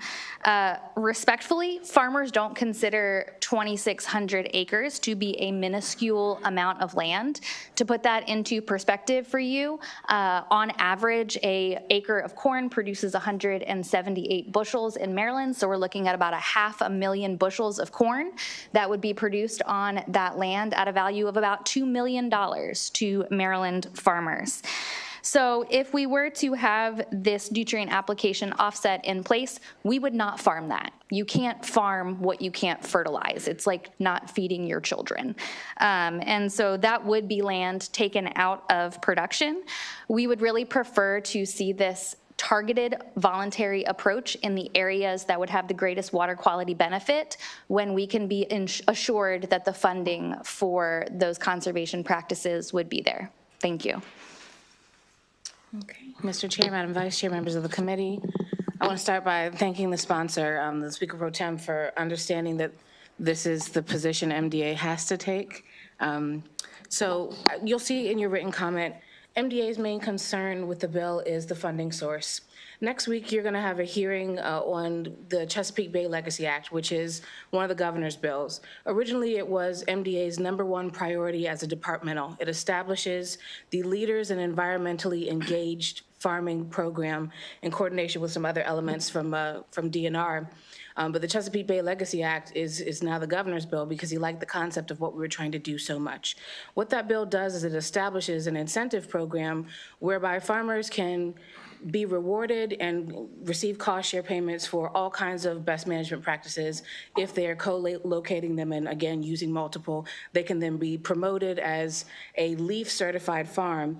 And so MDA is already in the process of standing up an incentive program for farmers. And initially, our goal was to use underutilized funds from the Tree Solutions Now Act fund. That was our existing funding source. Well, with the tightness of the budget, DBM did cut that. They cut that from $2.5 million down to $500,000. So in the governor's proposed budget, we now only have $500,000 for tree plantings every year. And so MDA's concern with this bill is that it takes the funding source for this bill is the Tree Solutions Now Fund. And the fiscal note you'll see would require at least $1 million over the next, a little around $1 million over the next 3 years to be spent specifically on the projects in the bill. Well, that's twice as much as it's in the fund for tree plantings, particularly when some of the groups lodged complaints over recent years that MDA was not planting enough trees because our criteria for the applications was too restrictive, which we as an agency disagreed with. But again, this leaves even less funding for tree planting. So happy to take any questions. Thank you. Delegate Boyce. Thank you, Mr. Chair, and thank you for being here. I have a question for Rachel. Rachel, so you're saying this is somewhat duplicative? It's duplicative in the fact that we're already standing up an incentive program. Now, MDA likes the idea of the reimbursement payment per acre and certainly including the tenant farmers in addition to landowning farmers. However, again, and we've shared with the stakeholders that we'd be happy to incorporate some of these provisions into LEAF.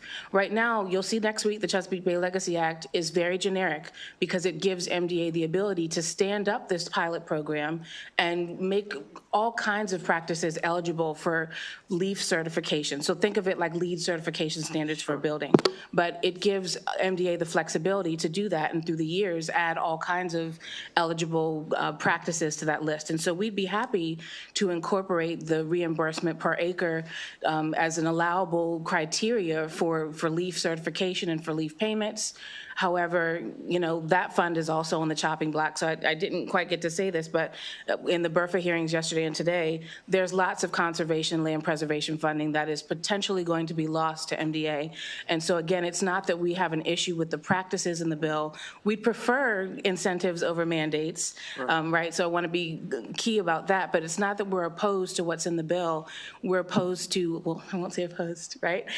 We are concerned about the funding source, because then it means we are even, our hands are tied even more for what we can do with our existing programs, because the money just isn't there. I appreciate it. One follow-up, Mr. Chair.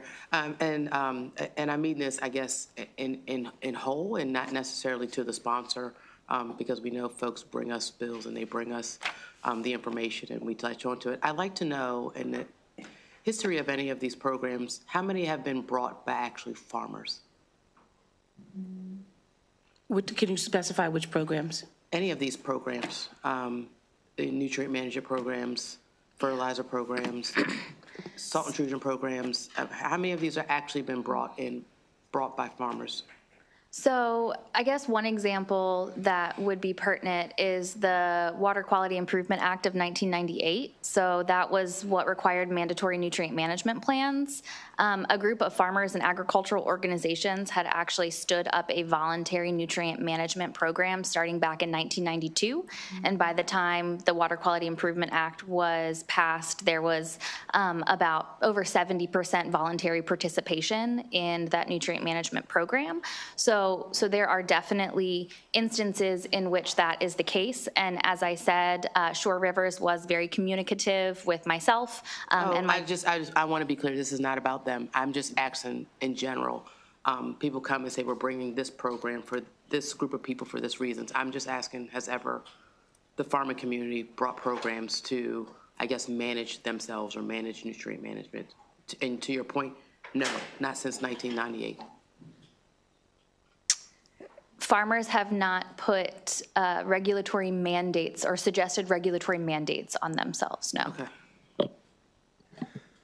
Okay, thank you. I don't see any other questions. So Rachel, I just want to tell you, we passed Eric's ID law earlier today, and I think we were all thinking about you when we did it. I heard. Thank you all very much. Appreciate that. That concludes the bill here on House Bill 1175. We will go to House Bill 1257, Delegate Vogel, Landlord and Tenant, Residential Leases, Fee Disclosures. And if you have a panel, Delegate Vogel, please bring them up.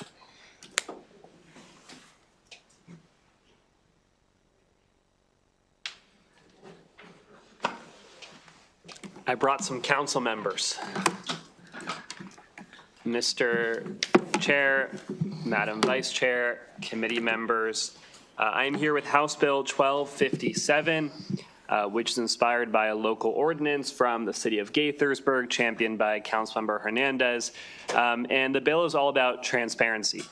So as a renter, I know that when you go and sign a lease, look for a new unit, you are at times surprised, either in the lease or after you've signed the lease, with junk fees.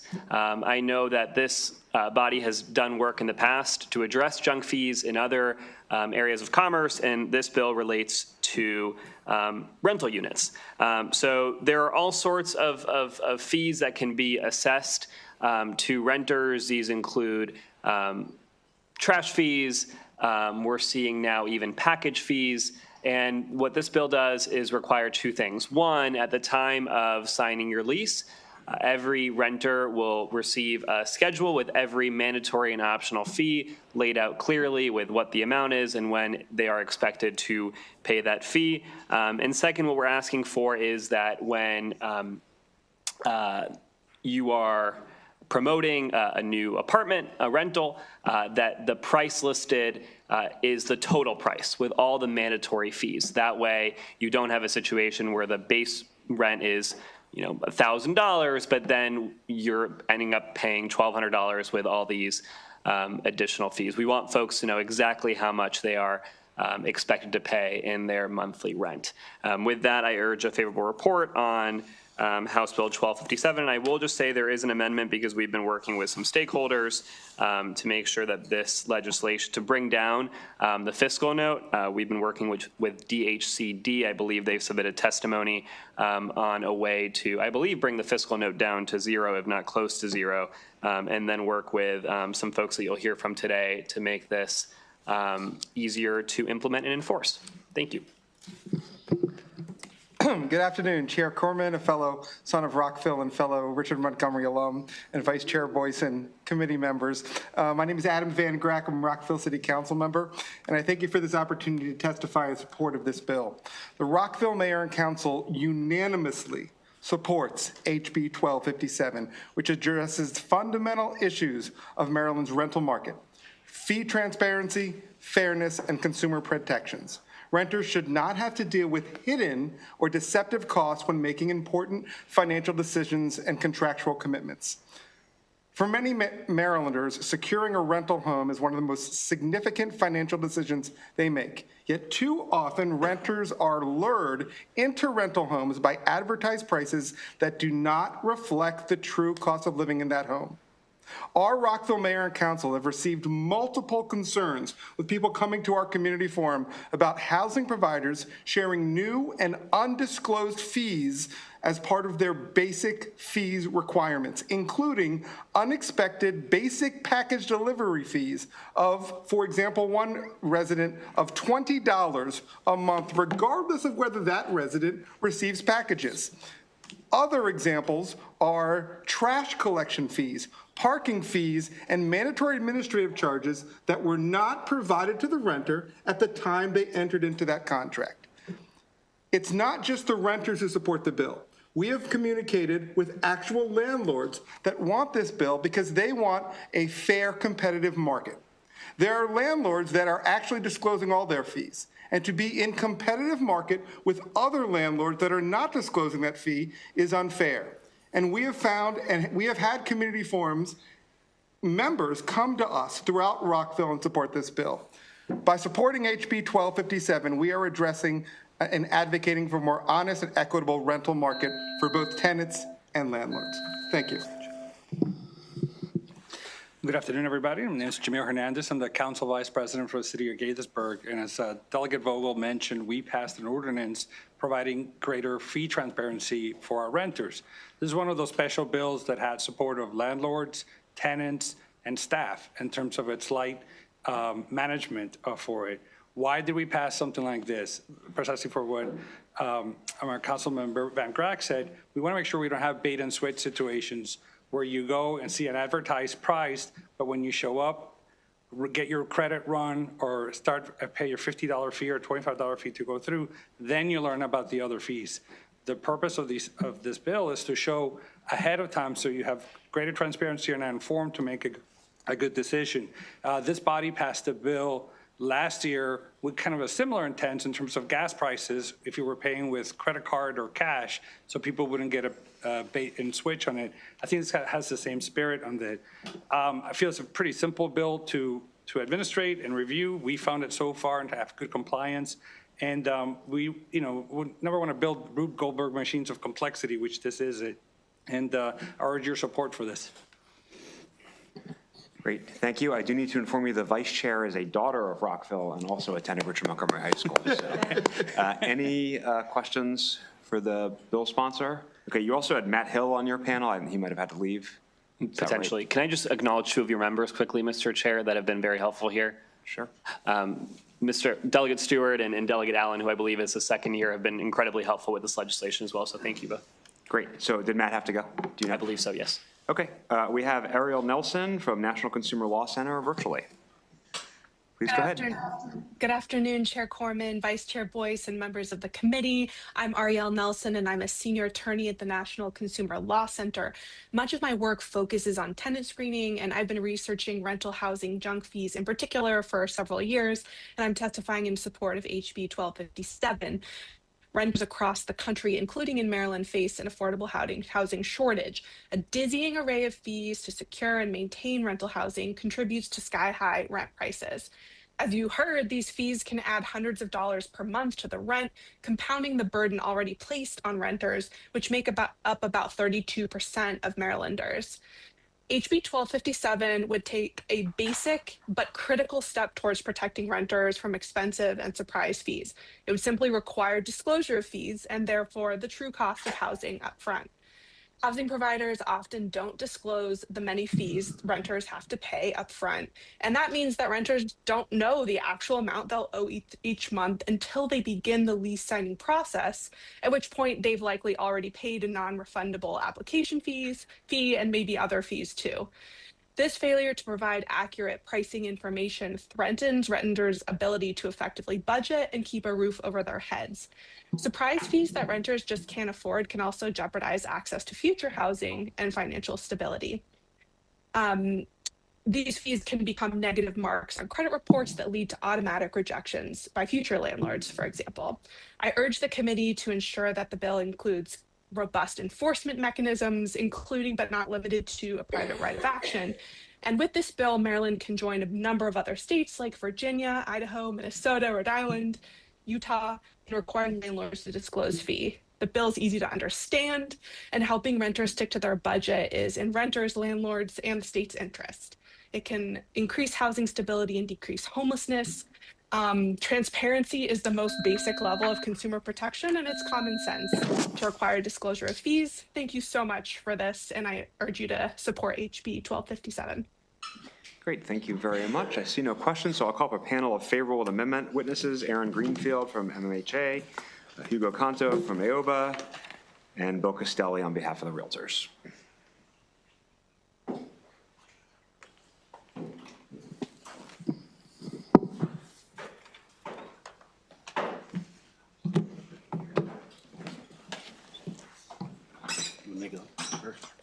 Mr. Chairman, Madam Vice Chair, members of the committee, Aaron Greenfield on behalf of the Maryland Multi-Housing Association, favorable with amendments. Our amendments really are 4 specific things. One is we'd like trash to be deemed as a utility. It is an essential public service that, like water, electricity, and sewage, is necessary for maintaining public health. And in the vast majority of jurisdictions in the state, there is a fee associated with that, and there's also valet service that can be offered as well. So we want that to be deemed as a utility, trash collection. The other is the way we read the bill. This is publishing these rates. We want to make sure that the publishing of these rates is very specific to those websites that are controlled or operated by the housing provider. That's really important because there are internet listing services that scrape data that may not be accurate, and we don't want to be held or be exposed to stiff penalties if there's a third-party internet listing service that's scraping data that's incorrect. The third amendment is we are concerned about this bill allowing local jurisdictions to enact their own ordinances. I understand that, I believe it was Rockville has done it before, but there's concern about an inconsistent patchwork. As housing providers provide service across jurisdictional lines, we're concerned that one jurisdiction may be more stringent than the other, and we have to sort of manage that, and that can be a little bit complicated. And then the last amendment, which you'll see in our written testimony, is to just reduce the penalties in half and start with that, and if they need to be more increased down the road, we can revisit it then. For those reasons, we request a favorable report with those amendments. Thank you. Good afternoon, Chairman, Vice Chair, members of the committee. Very similar to MMHA, Hugo Cantu on behalf of Apartments and Office Building Association. Our written testimony has 4 amendments. They're all very similar. I am here to speak on, just the one. What we have is the discrepancy between existing and renewal versus existing leases versus the renewals and the new leases. What we're asking for is this bill to be prospective, just focused on the renewals and the new leases that are up and coming. This scenario is basically if a tenant comes and signs a lease prior to the bill and its effective date, what does the landlord or housing provider have to do? They probably have to go in, rescind the lease, send the lease back out. It's a lot of confusion, a lot of administrative burden. what we're asking for is that this bill is just focused prospectively on all future leases. And just one thing on the trash utilities. The Biden administration tried to looked at this, and they made their attempt. What they decided was, they didn't include this in their junk fees as they approached that policy issue because they found a strong connection between the fees and the services provided by the housing provider. And, finally, we urge for a favorable report, and I'll pass it on. Mr. Chair, members of the committee, Bill Castelli on behalf of the Maryland Realtors. We are also favorable with amendments and appreciate the dialogue we've had with the sponsor. We are also concerned about making sure that the landlord is responsible only for the information they post, not for that information being reposted by other parties. We were a little bit concerned about the language they use in terms of advertising, publishing, and announcing. We felt like announcing could be interpreted very broadly. We thought publishing and advertising really captured what they were intending to do. And then we're also concerned about the fines, and that has been expressed here already. So with those changes, we would urge a favorable report. Thank you very much. We have a question from Delegate Terrassa. Thank you, Mr. Chairman. Can you explain to me what is the effect of saying that the trash is a utility? Does that mean it doesn't need to be included in information? Like, what's the point about that? Well, I think the point is that utilities are exempted from it being in the base rent, so it would be exempted from it. And the reality is that, as I said in my testimony, the vast majority of housing providers have a specific fee that they have to pay for trash collection. And that's fees we just pass along. And it's very much like utilities. It's in the same realm. And I would just offer that there are a number of states that have done the very same thing. Two very different states, California and Texas, both consider trash as the disclosure of the trash fee the same as the utility charges. So but the utility fees, do they charge a set rate, or you charge whatever the tenant has used in terms of utilities? I believe it's a set rate. You're saying they don't, so it doesn't matter how much of a utility, how much electricity the tenant uses, they have to pay one rate? Right, for the trash rate, that's my experience. No, not the trash, the electricity, for example. I think that's variable. Right, so isn't that different then? No, I don't think it is. I mean, I think it's different in that one's variable and one's fixed. Right. But I think that's very different than. Right, but it's easier to let somebody know about a fixed rate than it is to let somebody know. I mean, I'm not sure I understand why there's any complication in letting folks know about it. Yeah, no, if I could just jump in, and I'm a renter, so everything I'm speaking on, I'm living. Effectively, when you have a private property and a landlord or housing provider, when you have people moving out, then you have the bulk trash. Someone has to come in and pick it up. With folks being the variable themselves, if you have a lot of people moving out or a lot of people leaving trash at one of the 8 or 7 or 5 dumpsters that are at a property, people are leaving furniture behind. Someone has to come pick it up. In Montgomery County, the county will only pick up 2 pieces of trash. Prince George's County is recent. So those are variables that might have to change throughout a lease or throughout the life of a unit itself. And that's kind of why we're asking for it to be separated out. Because I thought you were saying it was a set rate. What we're asking for is if you have it included as a utility, then the ability for a housing provider to be flexible with that is there. And it's transparent because it's all separated out and it's not included in. Right, but is the county charging you different amounts, or the city charging you different amounts of money? I don't understand that. If they're getting it's private collection. Private collection is coming and charging us to remove the waste. So you change that every month for the tenants? We don't. No,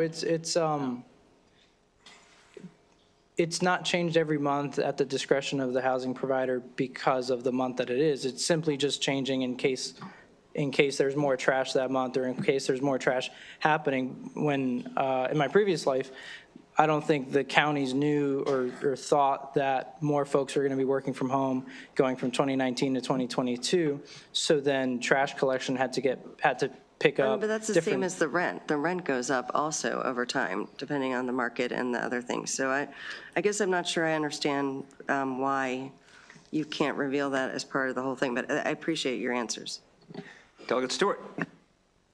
Thanks, Mr. Chair. Good to see you all. Happy Friday. I appreciate y'all's constructive posture toward the bill. I just have one very quick clarifying question on the amendment. Is the intent of the owned or controlled by the landlord language, Aaron, is that meant to include like Zillow and third-party sites that landlords do work with and control the content for but don't actually own? Yes, it would include that because that is a concern that even they could scrape data that may be inaccurate. So look, if we're going to face this sort of exposure and stiff penalties, the belief is that we shouldn't be responsible for what is posted on third-party sites. But with Zillow, don't you guys give them the numbers? Yeah, I don't know that I think we do to some extent, but I don't know the process. I'll have to get I mean, would you be open to the amendment basically saying that like as long as you control the numbers on a third-party website, then you're liable, but if you don't control the numbers, then you're not?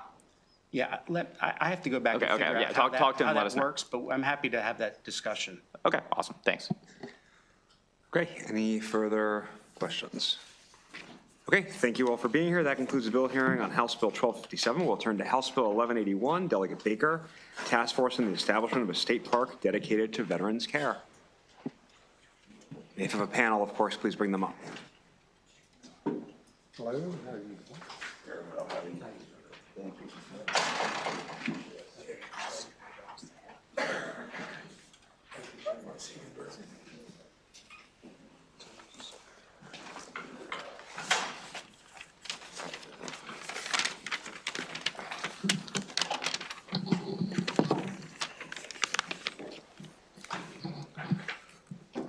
Ready? Okay. I'm sorry. We've been waiting all day. Oh, there you go. Thank you to all for the opportunity to present HB 1181 to you today. HB 1181 establishes a task force on the establishment of a state park dedicated to veterans care. This bill is designed to honor the service of our veterans by exploring the creation of a state park focused on providing recreational opportunities and therapeutic services tailored specifically to veterans' needs. Our veterans who have given so much in service to our country face unique challenges when returning to civilian life. Many veterans experience physical and mental health issues, including post-traumatic stress disorder, depression, and physical injuries, which can make reintegration into society difficult. This proposed park would serve as a sanctuary, offering not only to recreational activities, but also therapeutic services that can help improve their quality of life. The task force will assess the cost, funding models, and operational structures necessary to make this park a reality. Furthermore, the task force will develop a clear action plan for the next steps, including funding options and sustainable operational models, making sure the park can continue to serve our veterans well into the future. The proposed park not only represents a tangible way to care for our veterans, but it also exemplifies our commitment to ensuring that Maryland is a state that values the sacrifices made by those who have served in the military. The impact of such a facility would be profound, providing a peaceful space for healing and community for those who have dedicated their lives to protecting our freedoms. Thank you for your consideration of this bill, and we respectfully request a positive report. Thank you. And next, yes. I guess that would be me. Good afternoon, Chairman Corman, Vice Chair Boyce, and members of the Environment and Transportation Committee. I'm Bill Armstrong, and I would like to just start with a little background. My family acquired this property in question about 35 years ago. We originally intended to develop a hotel property with designs on conferences and meetings. Now, that's due to the proximity, the immediate proximity of the Appalachian Trail, the C&O Canal, both of which are just steps away. Harper's Ferry is just across the river, and our location provides great access to many other points of historical and recreational significance. Now, my family has a very proud military history. So when my father passed, it occurred to me and my siblings that this property may have a higher calling. We've discussed a donation to honor our veterans and to help provide mental wellness to those who are so deserving. In speaking with Dan Spedden, and he'll address some of this in a moment, about the possibilities, he indicated that there is indeed a great need for additional trailhead access and parking. We also discussed the extension of the Rails to Trails Trailhead initiative, which could be extended through the Weaverton area via this property. Now, my intention all along was to create a sustainable way to help our veterans and honor my family. The therapeutic retreats that my organization offers encourages mental wellness, prevents suicide, and virtually saves lives. With all that, I'd be pleased to serve on this proposed task force and hopefully make a difference in the welfare of our veterans. I'm happy to answer any questions if they come to pass. Thank you. Good afternoon, everyone. I'm Dan Spedden. I'm the president of the Convention and Visitors Bureau in Hagerstown in Washington County. And in my former life, I was a state park superintendent for 25 years on the property that you just heard described. In December of, I was going to address why partner with the state park. In December of 2019, the Maryland Department of Natural Resources and the Maryland Department of Commerce teamed up to produce the Maryland Outdoor Recreation Economic Commission final report. The report states that aside from the impact on regional economies, Maryland residents and non-residents alike realize health and quality of life benefits from participating in outdoor recreation activities.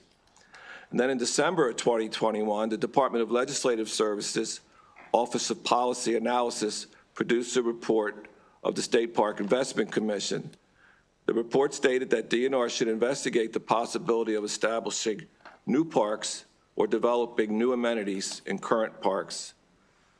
The report further states that DNR should coordinate with county, municipal, and federal park systems to increase trail connectivity between park systems. And then the Great Maryland Outdoors Act of 2022 calls for DNR to develop, on behalf of state parks, a partnership plan to include county tourism entities, that's me, and economic development offices. The Act further calls for the creation of partnership parks managed by the department with local government, a county agency, or a nonprofit. That's them. So why partner with a state park? Because two very recent commissions and enacted legislation actually call for that. They see the value in it, and I see the opportunity for us to participate. Other benefits, if this is an official, go ahead. Hello, everybody. I'm Steve Beck. I'm the President and Executive Director of the Military Bowl Foundation. In 2016, the foundation purchased a piece of property outside of Cambridge, Maryland called Patriot Point. And at Patriot Point, we're a retreat center for wounded, ill, and injured service members or families, caregivers, veterans, and active duties. And it's a safe and recreational activity place, which has really been spectacular. I'm not exaggerating when I say Patriot Point is one of the most important places in our great state and beyond. We've overhauled the property, improved accessibility for guest needs, whether they have special needs or enhancing activities on the sites. So roughly about 500 visitors a year visit Patriot Point. Some fish, others hunt. Some work out in the Under Armour Frida Center. Some do yoga, art therapy, taking kayaks out, paddle boards, whatever. Just give them a little respite from their troubles that they may have had. Some stay for a day, some are overnight, a weekend, or even a week. But regardless of what the duration is, the question that we always hear is, when can we come back?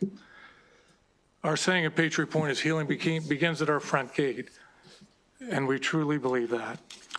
So no matter how hard we try to service, to take care of these service members, there's a greater need. At 500 a year is just not enough. So the establishment of a state park in Western Maryland will be dedicated to veterans care would be an amazing resource for many Maryland residents.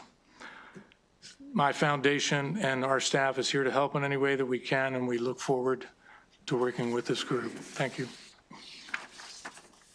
Thank you all very much. Are there any questions from members of the committee? We should have one virtual witness, Mr. Bowers. I do not. Has he arrived yet? No, he is not in the waiting room, unfortunately. Thank you. Delegate Ziegler. Thank you, Mr. Chair. So would the state buy the property? How would you acquire the land? So our goal was to donate the property to a nonprofit, and then they would transfer it. There would be a tax deduction, if you will, at whatever that value comes in at. But then the state would then be the title holder. Great. Thank you very much. Any additional questions from members of the committee? Okay, thank you very much, Delegate Baker and your panel. That concludes the bill here on House Bill 1181. We'll turn to House Bill 1249. Delegate Jacobs, Natural Resources, Blue Catfish, Population Control. All right now.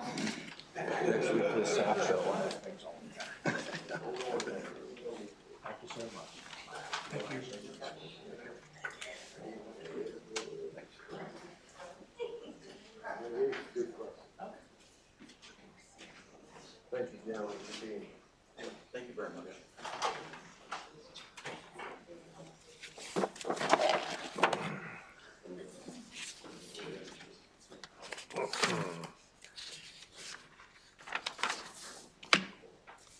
All right, Mr. Chairman, looks like it's just me between now and going home, right?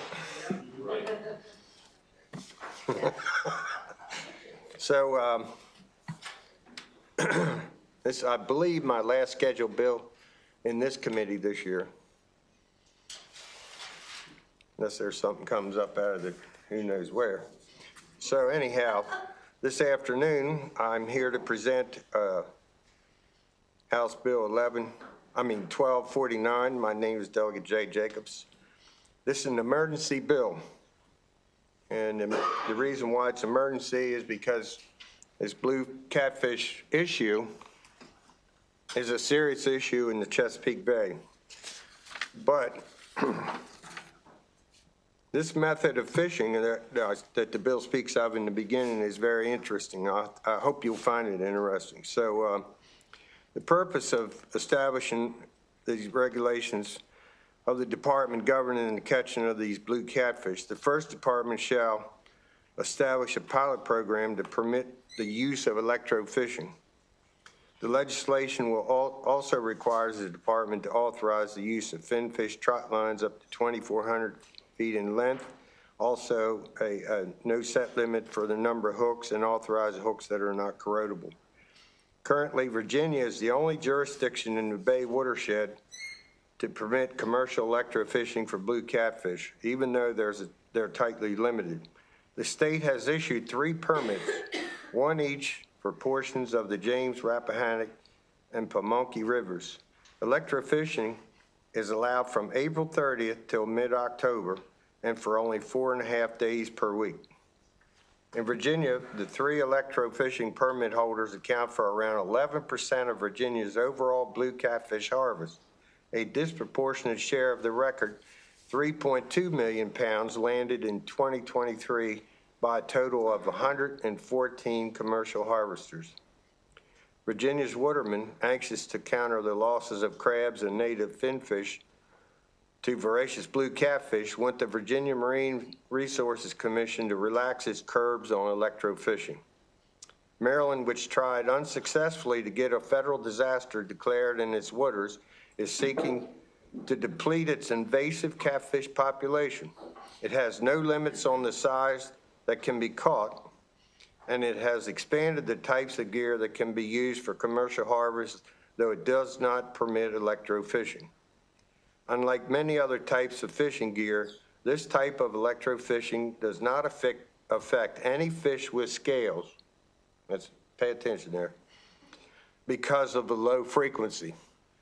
So many of you remember going to Lake Habib a year ago, and we went there and witnessed them do that survey work, you know, where they shocked the fish and they brought them up and dipped them all up. All those fish had scales on them. And so that frequency was different. So this frequency that you use for catfish only affects fish that have no scales, and that's a catfish. He has no scales.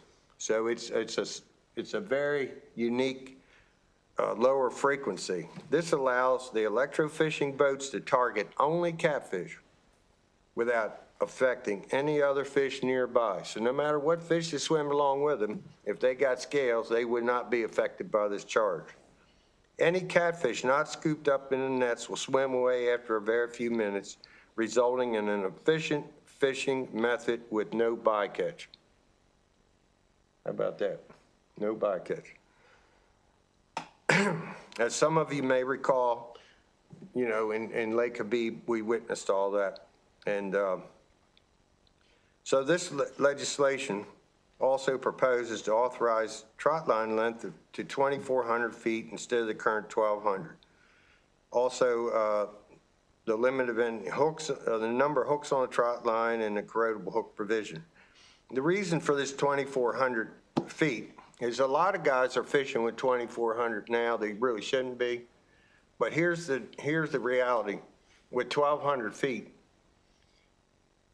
they set a number of, who knows, 8 or 10 trot lines, say. If you're limited to a 1,200-foot trot line, you have to have a weight for each end and a buoy for each end. It's, I think, 12 inches in diameter. It's specified the size of the buoys and whatnot. So the reason to put 2,400 to actually tie 2 lines together is you carrying 2 less anchors per line and 2 less buoys per line. So you're not filling your boat up with a whole lot of unnecessary gear, you know, that becomes a problem from safety standpoint, plus taking up room in the boat. So that's the reason to increase it from 12 to 2,400. And truthfully, a lot of people are doing it now, and they shouldn't. You know, it's not permitted, but that's what the fishermen tell me. And the unlimited hooks, we've had a little discussion with DNR because I know they enforce the hook limit up in the Upper Bay, and they're telling me that they don't. So there's definitely an issue in the Upper Bay with the enforcement of the number of hooks, and also the corrodable hook provision, because of the Upper Bay in 5 days, the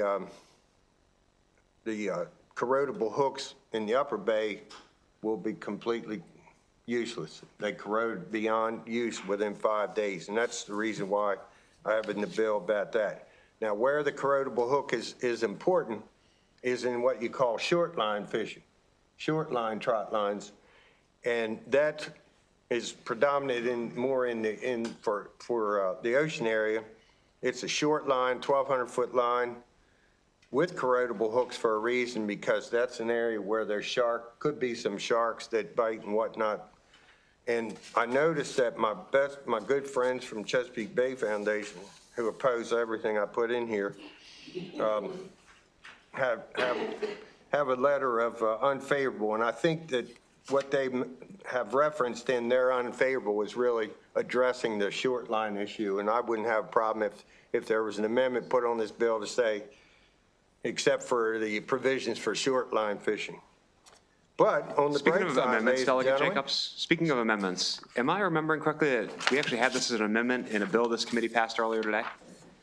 These same provisions, yes, sir, but this Okay, is. so we already voted for this policy? Okay, continue. I just want to make sure everyone knows that you're giving us a great educational lesson, but we already voted for this bill. Well, voted for the provisions. Yeah, okay. Also, the Department of Natural Resources did offer a letter of support here. The reason for this bill, Mr. Chairman, difference, this is an emergency bill. And these provisions could be put into effect rather quickly. And as you see, the electrofishing method is only good when the water temperature is 70 or above. So you really need to start when it's warm. And if we wait for a regular bill that gets introduced in July or October, by the time it all got signed and got implemented, we would have missed a whole season. So. Delegate Jacobs, just a reminder, though, we also made that other bill an emergency bill. So. Was it? Yeah. Yep. So we got you. We're already doing what you want. I didn't think it was an emergency bill. Yeah, we're already doing. Anything else you want to add? Well, I hope you all have a nice weekend. All right, let's bring up Mr. Brown from the Maryland Watermen's Association for his virtual testimony. Yes, my name is Robert T. Brown, President of the Maryland Watermen's Association, Chair of members of this committee. I'm glad to hear that so much favorable stuff on this bill so far, so I'm not going to hold you up very long. I'm just going to say, look, we need to have this electrofishing to help us during the summer months when the fish are scatter more because of the temperature, and we needed to protect our native fish, the rockfish, the white perch, the American shad, the gizzard shad, herring, manhaven, and crabs. And I'll leave it as that and call it a day, and I hope you all have a good weekend since you've been favorable on everything. Thank you very much. Thank you. All right, so, Mr. Chairman, the other bill says he shall consider, and this one is a very direct bill. That's the difference. Got it. Thank you. Great point. Delegate Foley. Thank you, Mr. Chair. I just have one quick question, Delegate. Would you entertain a motion to change the name of this bill to Jay's Blue Catfish Production Control, Population Control? Nah. Oh, okay. Thank you. Okay, that concludes the bill hearing on House Bill 1249 and all the bill hearings for today. Are there any subcommittee announcements? Vice Chair Boyce. Thank you so much. The Natural Resources Subcommittee will meet on Monday at 3 p.m. Virtually, we will be moving a series of bills. Chair Lewis. Thank you, Mr. Chair. The Land Use and Ethics Subcommittee will meet at least twice next week. We're meeting Monday, March 3rd at 6 p.m.